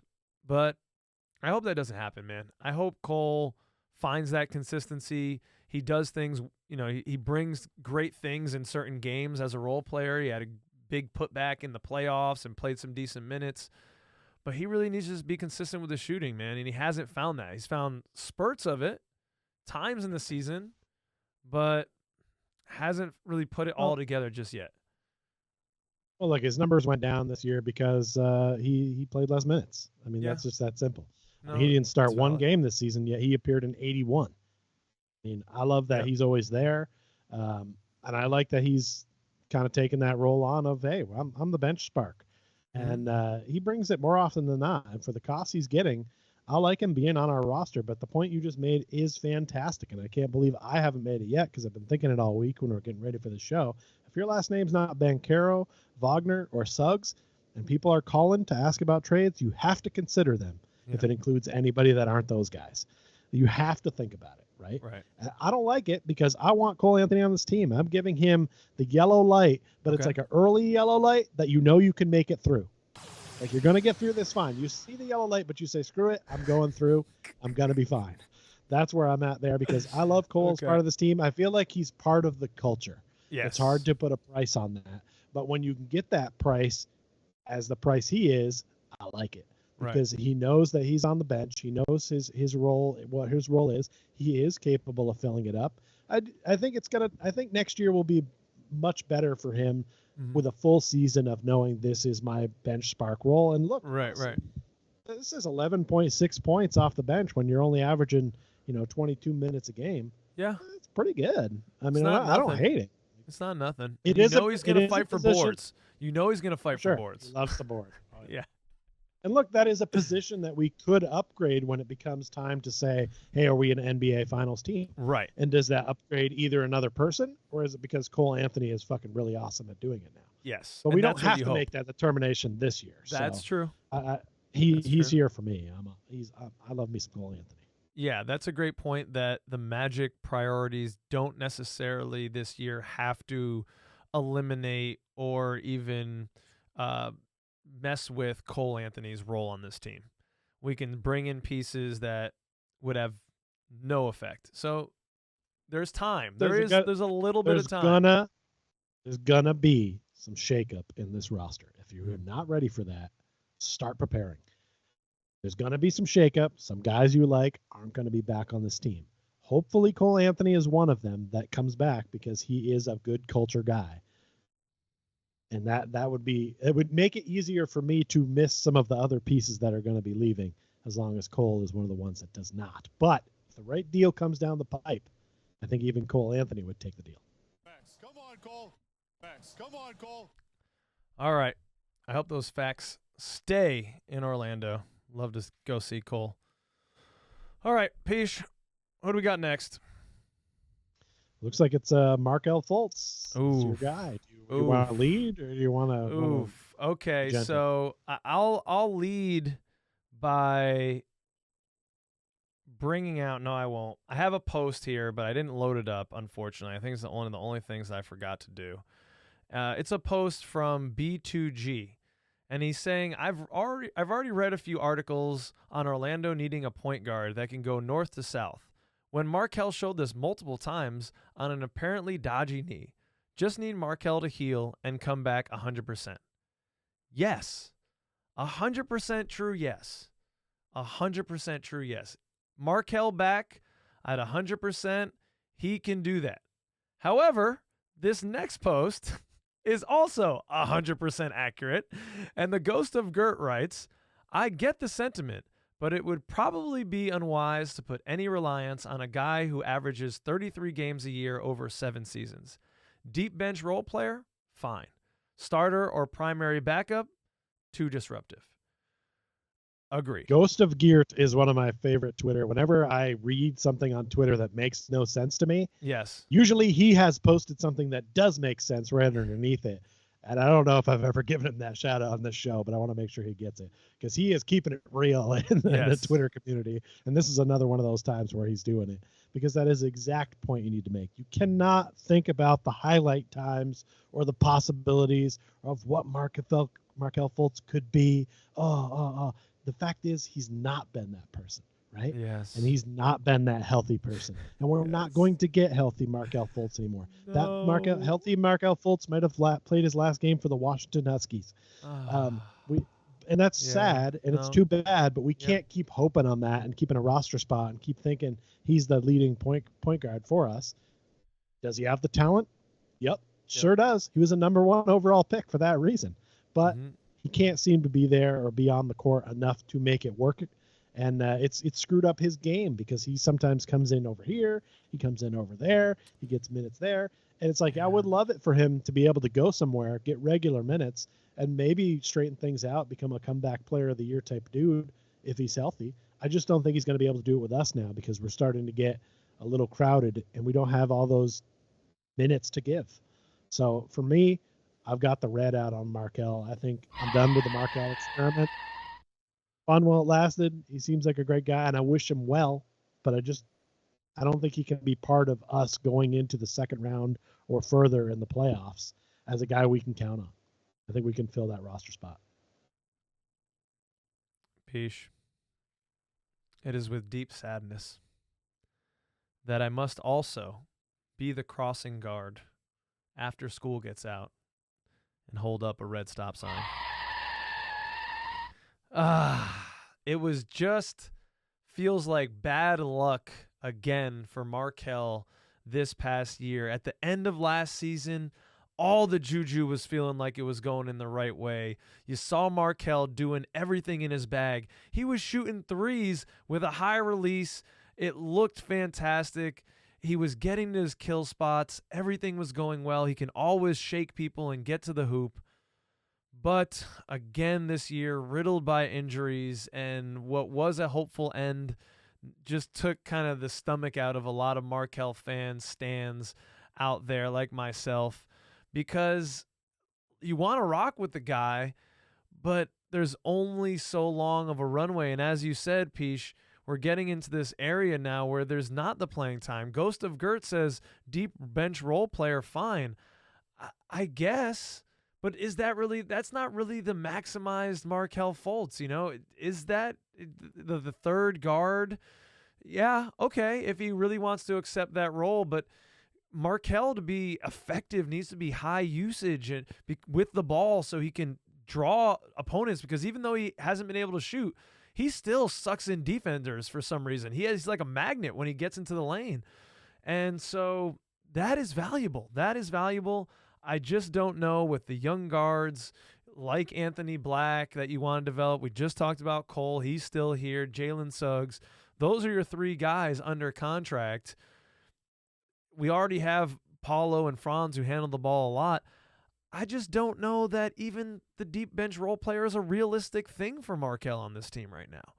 It feels like there's somewhere else to give him another opportunity to get some more time with starting caliber guys, because I wouldn't want to see him as the Chuma Okeke, like coming in, like maybe the Joe Ingles, but then that you're giving up shooting for a guy who hasn't been able to shoot. Yep. And the thing here with Markel, we need guys that can shoot and score, and he's not big on that. Yeah, and he's an unrestricted free agent, which we didn't talk about yet, but that means hypothetically you might be involved with others who are interested, so you can't get him for the minimus, unless he really just loves Orlando and appreciates Weltman and this front office and this team getting behind him and the fans getting behind him for all the years coming from Philly and giving him the time to excel and celebrating his wins with him. Maybe he just wants to stick around. I don't know. I just don't know if that's even good for him or the team. He's going to be 26. He's still young enough that he has some basketball to give. I just don't think he's a fit on this team with everything that you just said and the amount of ball handlers and how I think he's a ball-dominant guy. He needs to go somewhere where he can actually get the ball, even with the bench squad, because even with us right now, I just don't see it. So, right. And it would be silly for us with the 43 games played, 60, 18, 8, to like invest in a guy that really hasn't been able to stay on the court.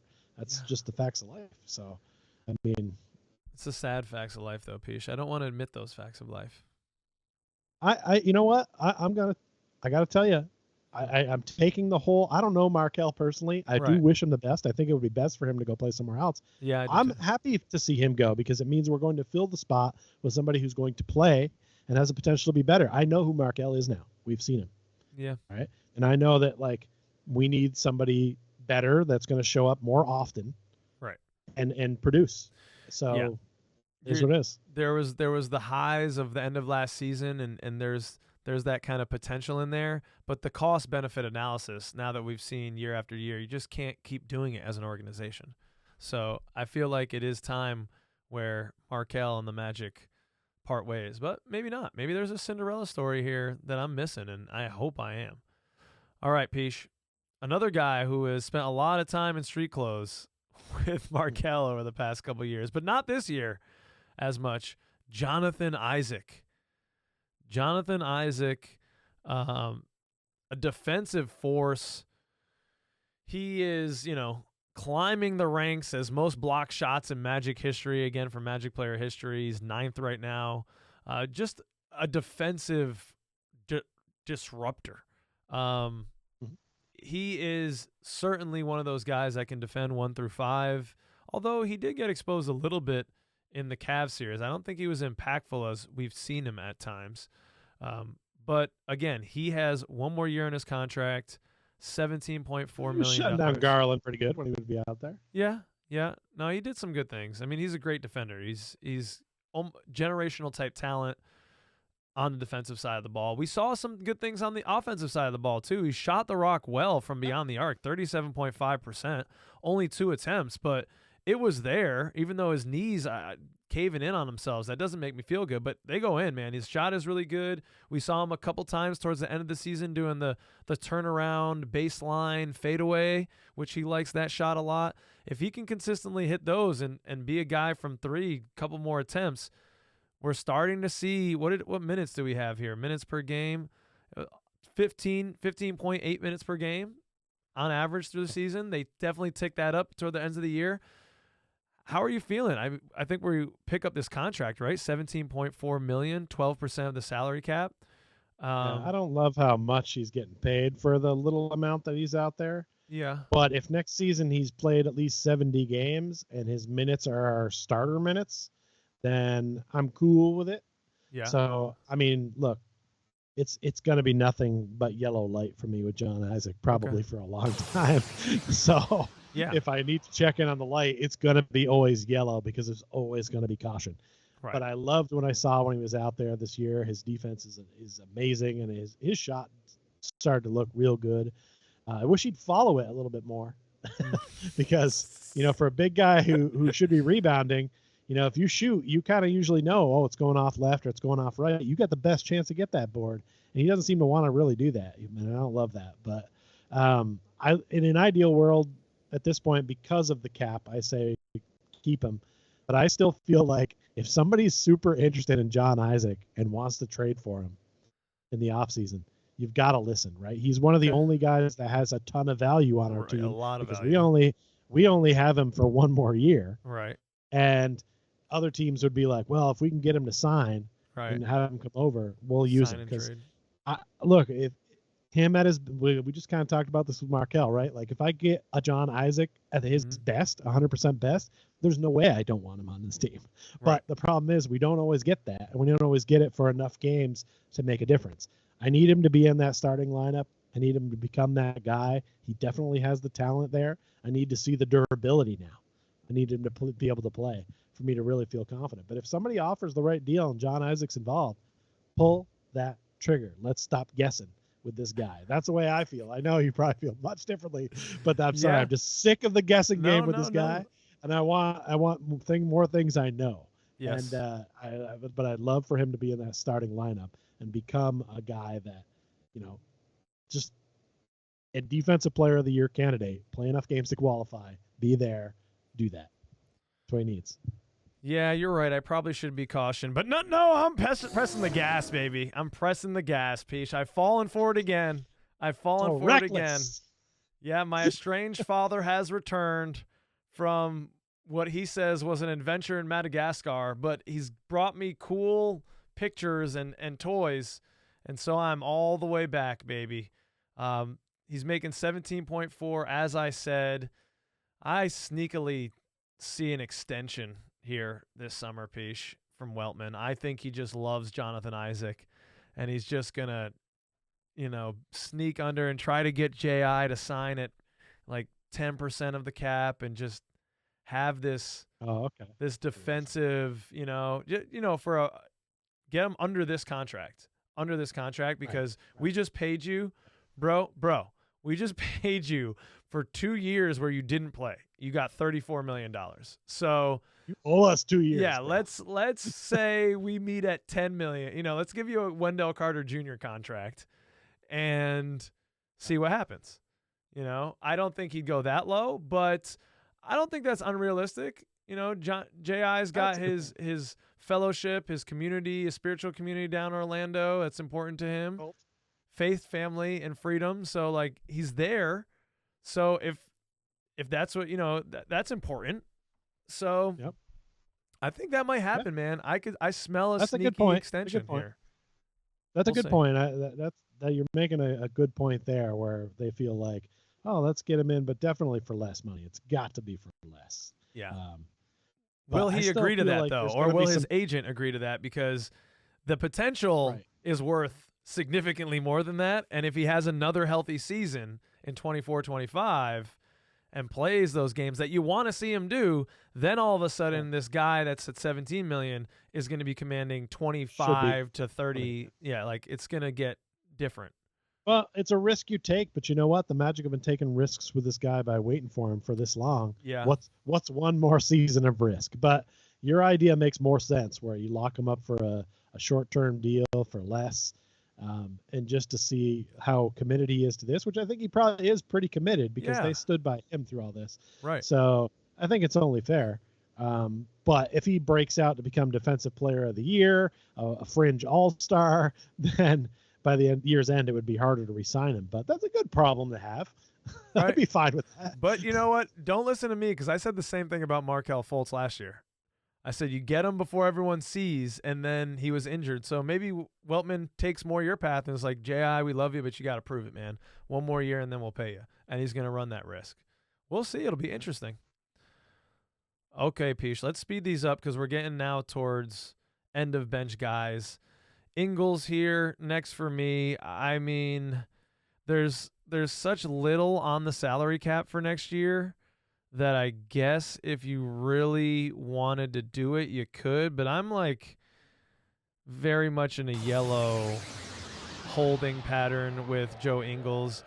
Again, there's active space. They have there's like $30-ish million that Spot Track thinks the Magic would have available. That's while signing the people that are likely to do so. I think Joe Ingles might be one of those. $11 million a year, and then he's an unrestricted free agent. It's a club option. I think you pick him up. He had some good chemistry with Moritz on that second unit. He's another year healthy. I mean, it's a year and a half ago now that he tore his ACL, and he played like a half a year with the Bucks, and then he played a full season with us. Didn't get injured again. He shoots the three, has some gravity, more ball handling than I thought. I don't mind him as a bench guy, end of bench guy. I'm here for that veteran leadership. People talk about him and say he's never afraid to say anything. And that's kind of tough sometimes in rooms, and people don't want to be leaders amongst peers. But he's kind of an old head in the room where he feels comfortable saying anything to anybody, but being genuine about it, and it comes from a caring place from what Coach Mosley says. He's not trying to tear guys down. And so I like that. So I'm yellow on it. A lot of our team's not old enough to rent a car, my guy. Yeah, that's fair. So, like, of course he feels comfortable speaking up and saying something. Yeah. Joe Ingles is a red for me. Don't Okay. need him on the team anymore. And that's all Spirit you have of to say moving about that. on. That's all I have to say about it. There's not a lot to say. The I didn't spirit see of much who? I liked or that often. The spirit of who? No one said anything about spirit. You said the spirit of Lukanog. I said in the spirit of keeping this thing moving on. Oh, okay. I said let's speed this up. Okay, yeah, let's keep it moving then. All right, So next. yeah, let's get to it. Let's get to two guys that started for us in the All right. playoffs now. Yeah. All right, Gary Harris averaged 7 points this year. I'm going to have to just be very yellow on Gary. Very yellow on Gary. That is because Gary is an unrestricted free agent. He made $19.5 million on that last. He's not going to get anything near that. I think he'd probably be getting something like Cole Anthony is getting, which is that mid-level player exception around, what is it, $13 million? No, that's crazy. But yeah, I'm indifferent on Gary. I like him as a guy and as a player. I think, if he goes, he's a shooter, right? He's one of the better shooters on the team, and if we need shooting, it might be kind of silly to let him walk out the door. I don't want to get into a bidding a bidding battle over him. But I don't know. Peace, you love Malik Monk. He's bringing a lot more. Is he bringing a lot more? You don't know about Malik Monk, Right. or you dislike Malik Monk. Would you rather have Gary for a small let's cat not contract? Bring Malik Monk into Gary. Okay. Gary Harris is You're right. red for me. Okay. Get him out of here. We can Okay. do better. We can do better. I appreciate his years of service, but to be honest, he doesn't fill it up enough. I can't believe this man started for us in the most recent playoffs. He brings almost nothing to the table offensively. He's a great defender. Yeah. He'd be great as like on the bench of a championship team, but he can't be in the starting lineup. I don't Right. think he's taking the kind of money that's going to fit with what we want or need, and especially since he's off the books and we don't have to have him. Let's not. Okay. You don't want to see him move to a bench role and play next to Cole Anthony on the bench unit. Well, he's been Yeah. on a bench role for a while, in and out, but Yeah. I just Okay. not. No, You I want feel to like just we see can do someone better. give someone else. I feel like a theme for this for you is if I've seen it and I know what I've it seen is enough. and I'm not overwhelmed with it. Let's get someone else in here to give them a try and give them a shot at this opportunity and just see what happens. Isn't the definition of insanity doing the same thing over and over again and expecting a different result? I mean, there's been a lot of that going on with our squad. Some of the stuff we like, we keep, but you got to change something up. Yeah. And that's one of those big somethings I want to change. Speaking of big somethings I want to change, let's go ahead and I'm giving Wendell Carter a red. I'd like to see him moved.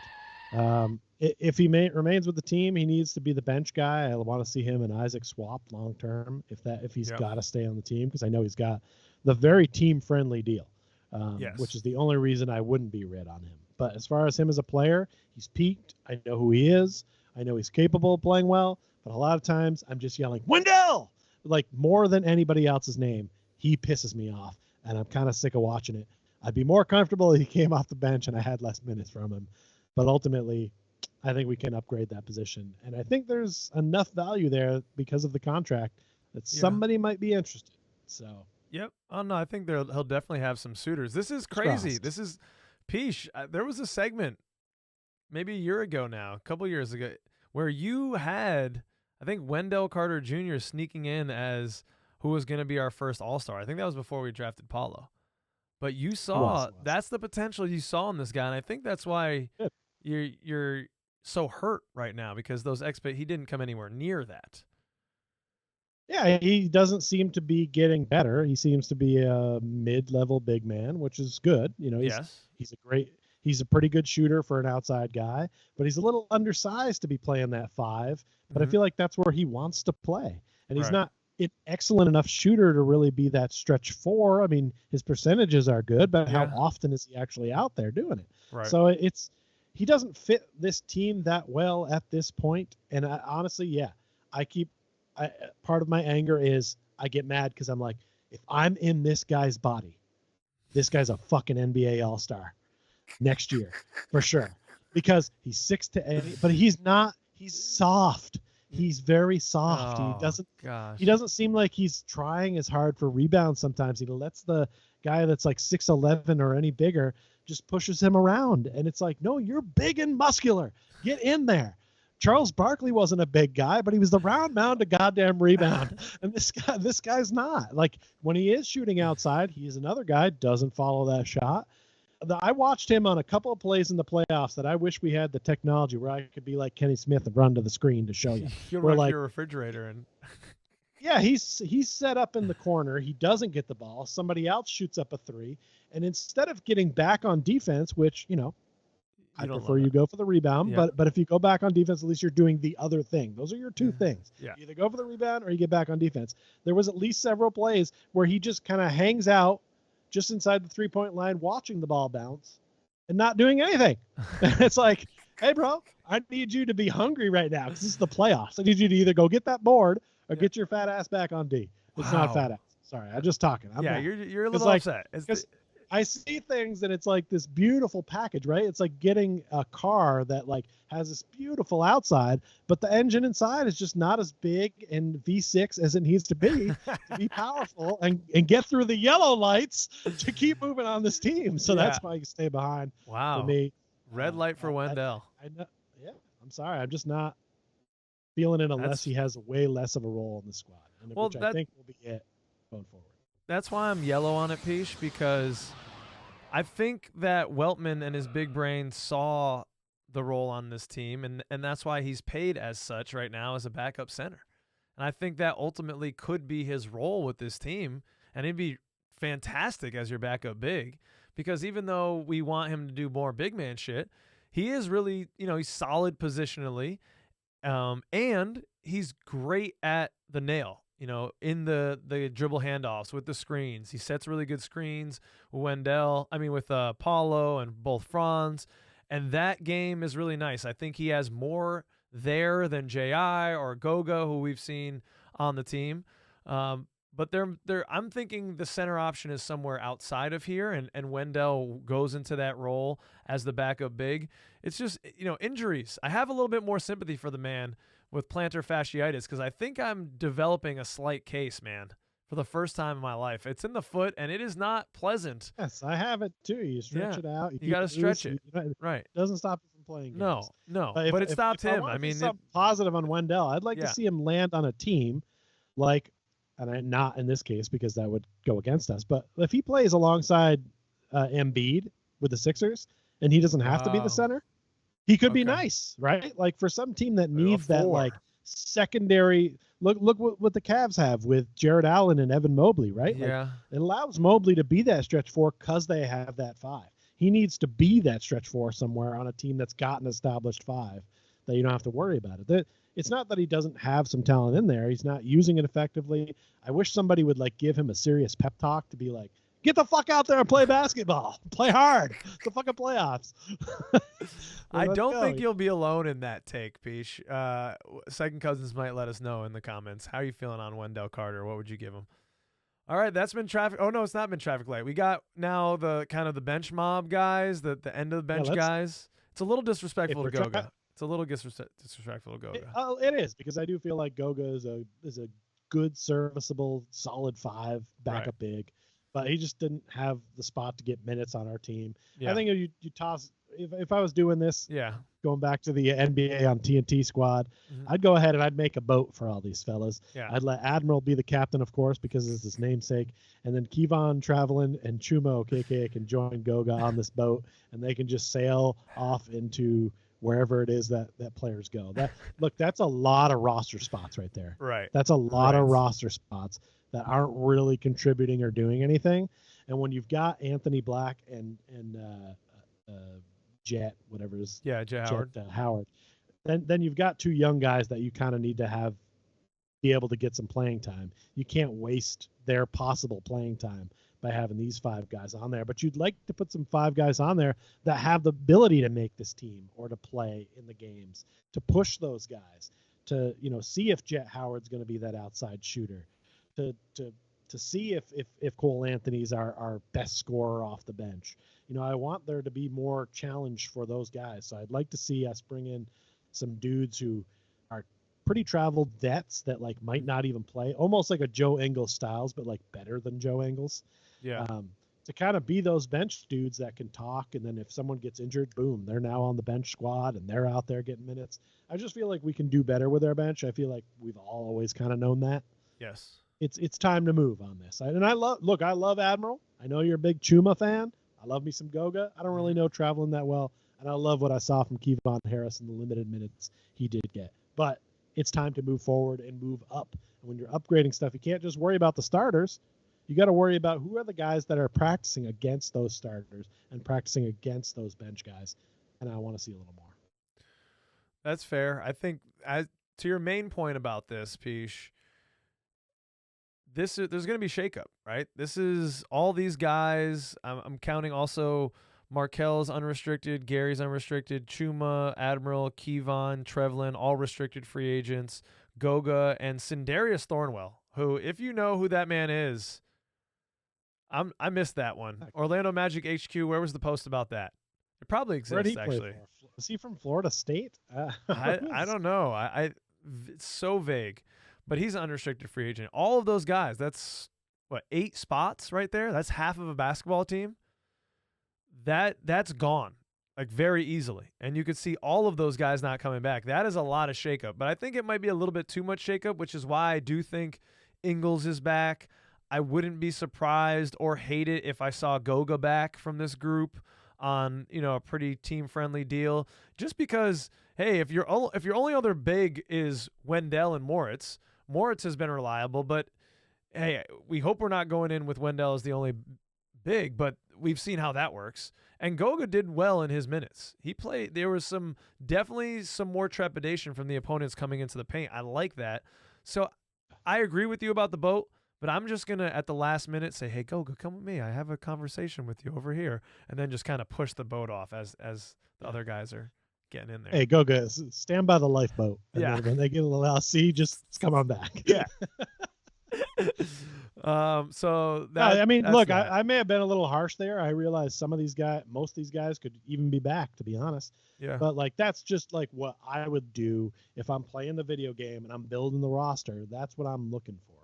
I'm trying to put maybe some of these guys I mentioned in a package and seeing what other teams offer me. No, dude, probably something I'd like. No, there's nothing. No one out there is like, yeah, where's the Chuma, OKK, and Trevlin Queen and Admiral Schofield? No, not package? him, not those guys. Oh, I'm talking about other guys on the roster. About Wendell. Okay, yes.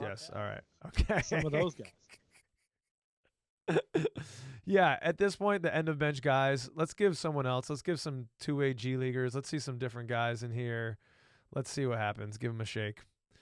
All right. Go hang out with the Shanghai Sharks. Make that money over in Asia. That's been it. Do they have the same traffic lights in Shanghai? Is it the same colors, I wonder? Probably. I don't know. Probably. I think it's a universal thing now. Well, that's been our traffic light. Let us know where we foibled in the comments, second cousins. It has been a doozy, Peach. We are an hour and 42 into this, and I think we had 25 minutes on the other one. It has been quite a time, and it's all been brought to you by the patrons of this fantastic show, Court Cousins. So shout out to them. Thank you so much, All-Stars and Second Cousins over there on the Patreon. Cheers to you. Peach, can you please hit the button? Where is it today? We need to end this puppy with a large ending. The Stanley Cup button. Oh, there it is.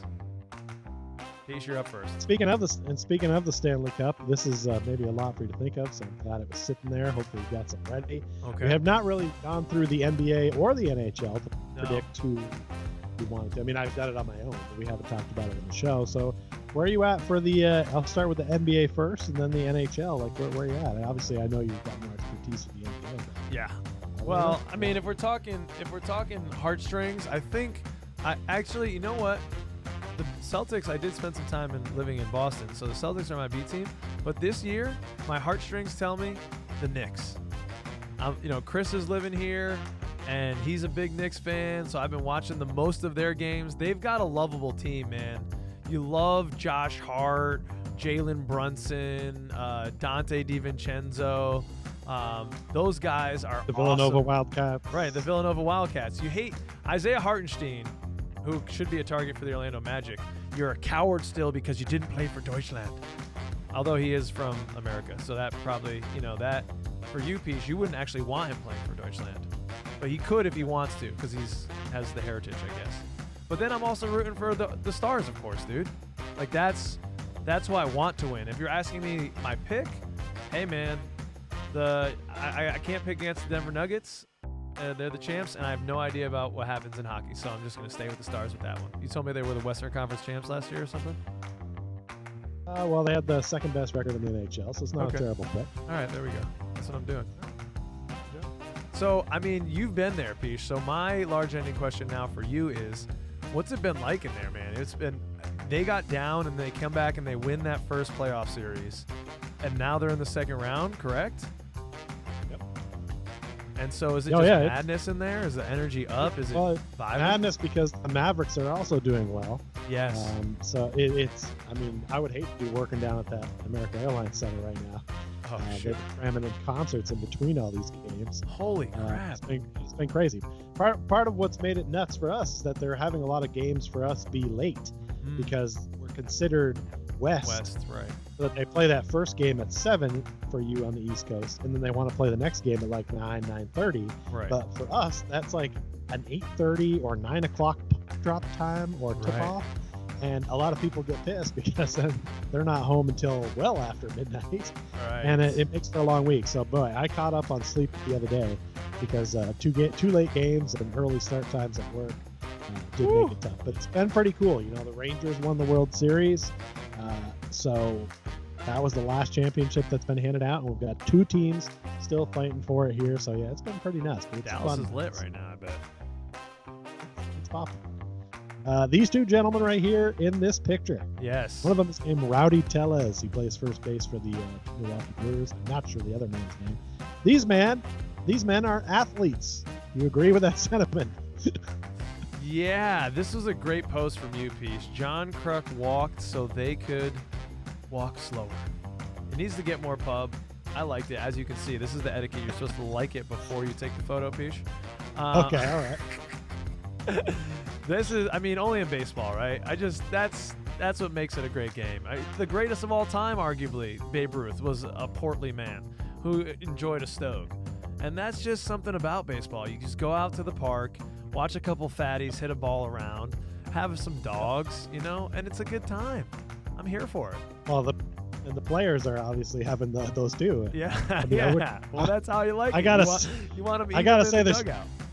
There's probably a healthy over/under on how many cigs these guys are ripping after the game either. I mean, I like to see it because it's kind of old school and it proves that, like, you know, baseball players don't have to be like rip-roaring athletes to be players. Because hitting a baseball is in itself one of the toughest things to do in sports already. So obviously they can do that, otherwise they wouldn't be there filling out those shorts. And by the way, part of why they look like this is kind of on Fanatics and their really terrible jerseys that they've given baseball this year. Cheap. Oh man, let me tell you, dude. Talk about the price of jerseys makes me think about this shopping that Nadra's been doing for the wedding dresses. She's showing me the ones that she wasn't gonna get because she wanted to, and I'm looking at them, you know, trying to be supportive. And she tried on and showed me a dress. Can you guess how much it costs? It's not like, I'm not going ridiculous, but this is something I don't have realistic. a lot of wedding dress. Oh yeah, I know. That's why I thought it'd be kind of funny to ask you. This will be tough, yeah. But I also know Nadra's thrifty. Yeah. So, but she's also bougie. It's a weird combination. Right. Yeah, I wish it's a weird be a little bit more thrifty on this one. Okay, that tells me something. I'm just trying to give you a little hint. I'm gonna go 20 grand here. Okay. I want to hopefully off. way overshoot. Yeah. My initial thought was 5 grand. My initial that's thought closer. was 5 grand. It was 3 grand. This dress she tried on, which I can't honestly, even. I think that's pretty good. I don't understand, but I guess dress? it's a rite of passage. So you just go and you try on dresses, even if you aren't gonna get it. But for me, for man logic, I'm going in and I'm like, look, this is how much money I have. Just show me the shit that I can get, because I'm not, you know. Well, our shit's all the same, right? Like we're all going in to basically get the same suit. Right. I mean, they have some options. They have the mermaid style dress. They have options. There's a whole show. There's a whole show based on women saying yes to this dress. So I mean, this is a big industry. It's big time money. I know too much about it because a woman might be watching shows. That 20,000 was based on something. Oh yeah, the real fancy ones. But I think if you're under 5 grand on a wedding dress and it's real nice, I think you're doing all right. Okay, don't tell her that. Don't tell her I said that. Though. Okay, yeah, I'm not gonna. I'm gonna say Peach said that was exorbitant. Well, speaking of these large gentlemen that we call baseballers, Cooperstown has been listed as the site of your bachelor party. Yes. I'm excited because I've actually never been to Cooperstown, which is weird for a lot of levels. I don't feel like you're that big a baseball fan either, but it's going to be fun because we all kind of like sports. It'll be good. But since we're going, I got to ask you, can you name 2 baseball teams that lead their division currently? Well, and there's quite a few because there's actually a tie. I can name the Atlanta Braves because I have been following them. We're playing good ball. I think we're leading the not NL. In the lead. We're not leading the NL East? They are not. Who was the Phillies are playing good? That was the one I thought you could get. Yeah, because I know you follow that. It's all downhill from here now. The Yankees are playing well. Are they leading their division? They're not. Fuck. Who's there? Tampa? Orioles. Oh, the Orioles are rip-roaring this year. Yeah, I Yankees are mean, close. Cooperstown. I don't know, man. I thought there's no sports in the summer, so I thought, hey, I do like the history of baseball almost more than I like the present day, the game happening and watching it. But I think it'll be fun. We're just gonna go kick it in the woods. We got a nice crib. We'll have there's tons of breweries. We'll hopefully see some music. Just chill, do things. I'm ready for it. I think it's gonna be fun time. Okay, so I forgot why I put this on here. Oh, yes, now I recall. As I was saying, it's the summer. There's not a lot of sports happening that I enjoy, just baseball. So, Peach, it becomes the quiet time for you pretty soon. Once the Dallas Stars, hopefully not for a little while because we want them to go win the Cup. But after that, it's a little bit more quiet for you as a you managing ice facilities and their practice facilities. So, what's on your list? What are you thinking ahead for the quiet time that is imminent? I don't know. I kind of had that problem last year too. Because I found myself watching the NBA game once in a while or an MLS game and being like, "What's going on here?" Definitely want to get to an MLS game this season. Okay. It's also when I do kind of pick up baseball. Like I've recently started to kind of like poke around and see. I mean, I wrote all the teams that were leading divisions down, and there was actually one that surprised me. So so this is about the time when I start to kind of pick up on a little bit so that I know what's going on. And I start watching shows, man. I mean, Game of Thrones. That's coming up.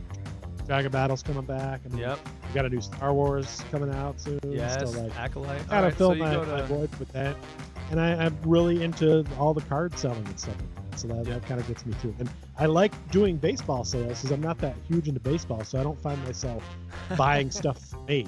Whereas when we go try to buy basketball, it's all like stuff from my personal collection. But with baseball, like I do have some baseball, but I'm not really looking to add to my collection. I have every Expos card ever made. That's really all I ever wanted. Holy shit. And so, that's it. That was my favorite team, and I got all the cards. Woo! Peace, dude. That's a wrap on this is going to be over 2 hours, this show. It's a big boy.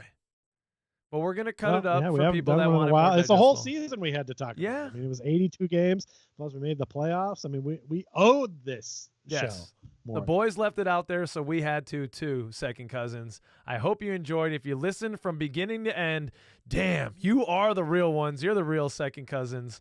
Hope you're having a good start to your week. I'll see you soon, Jason. Love you, man. Peace. Peace.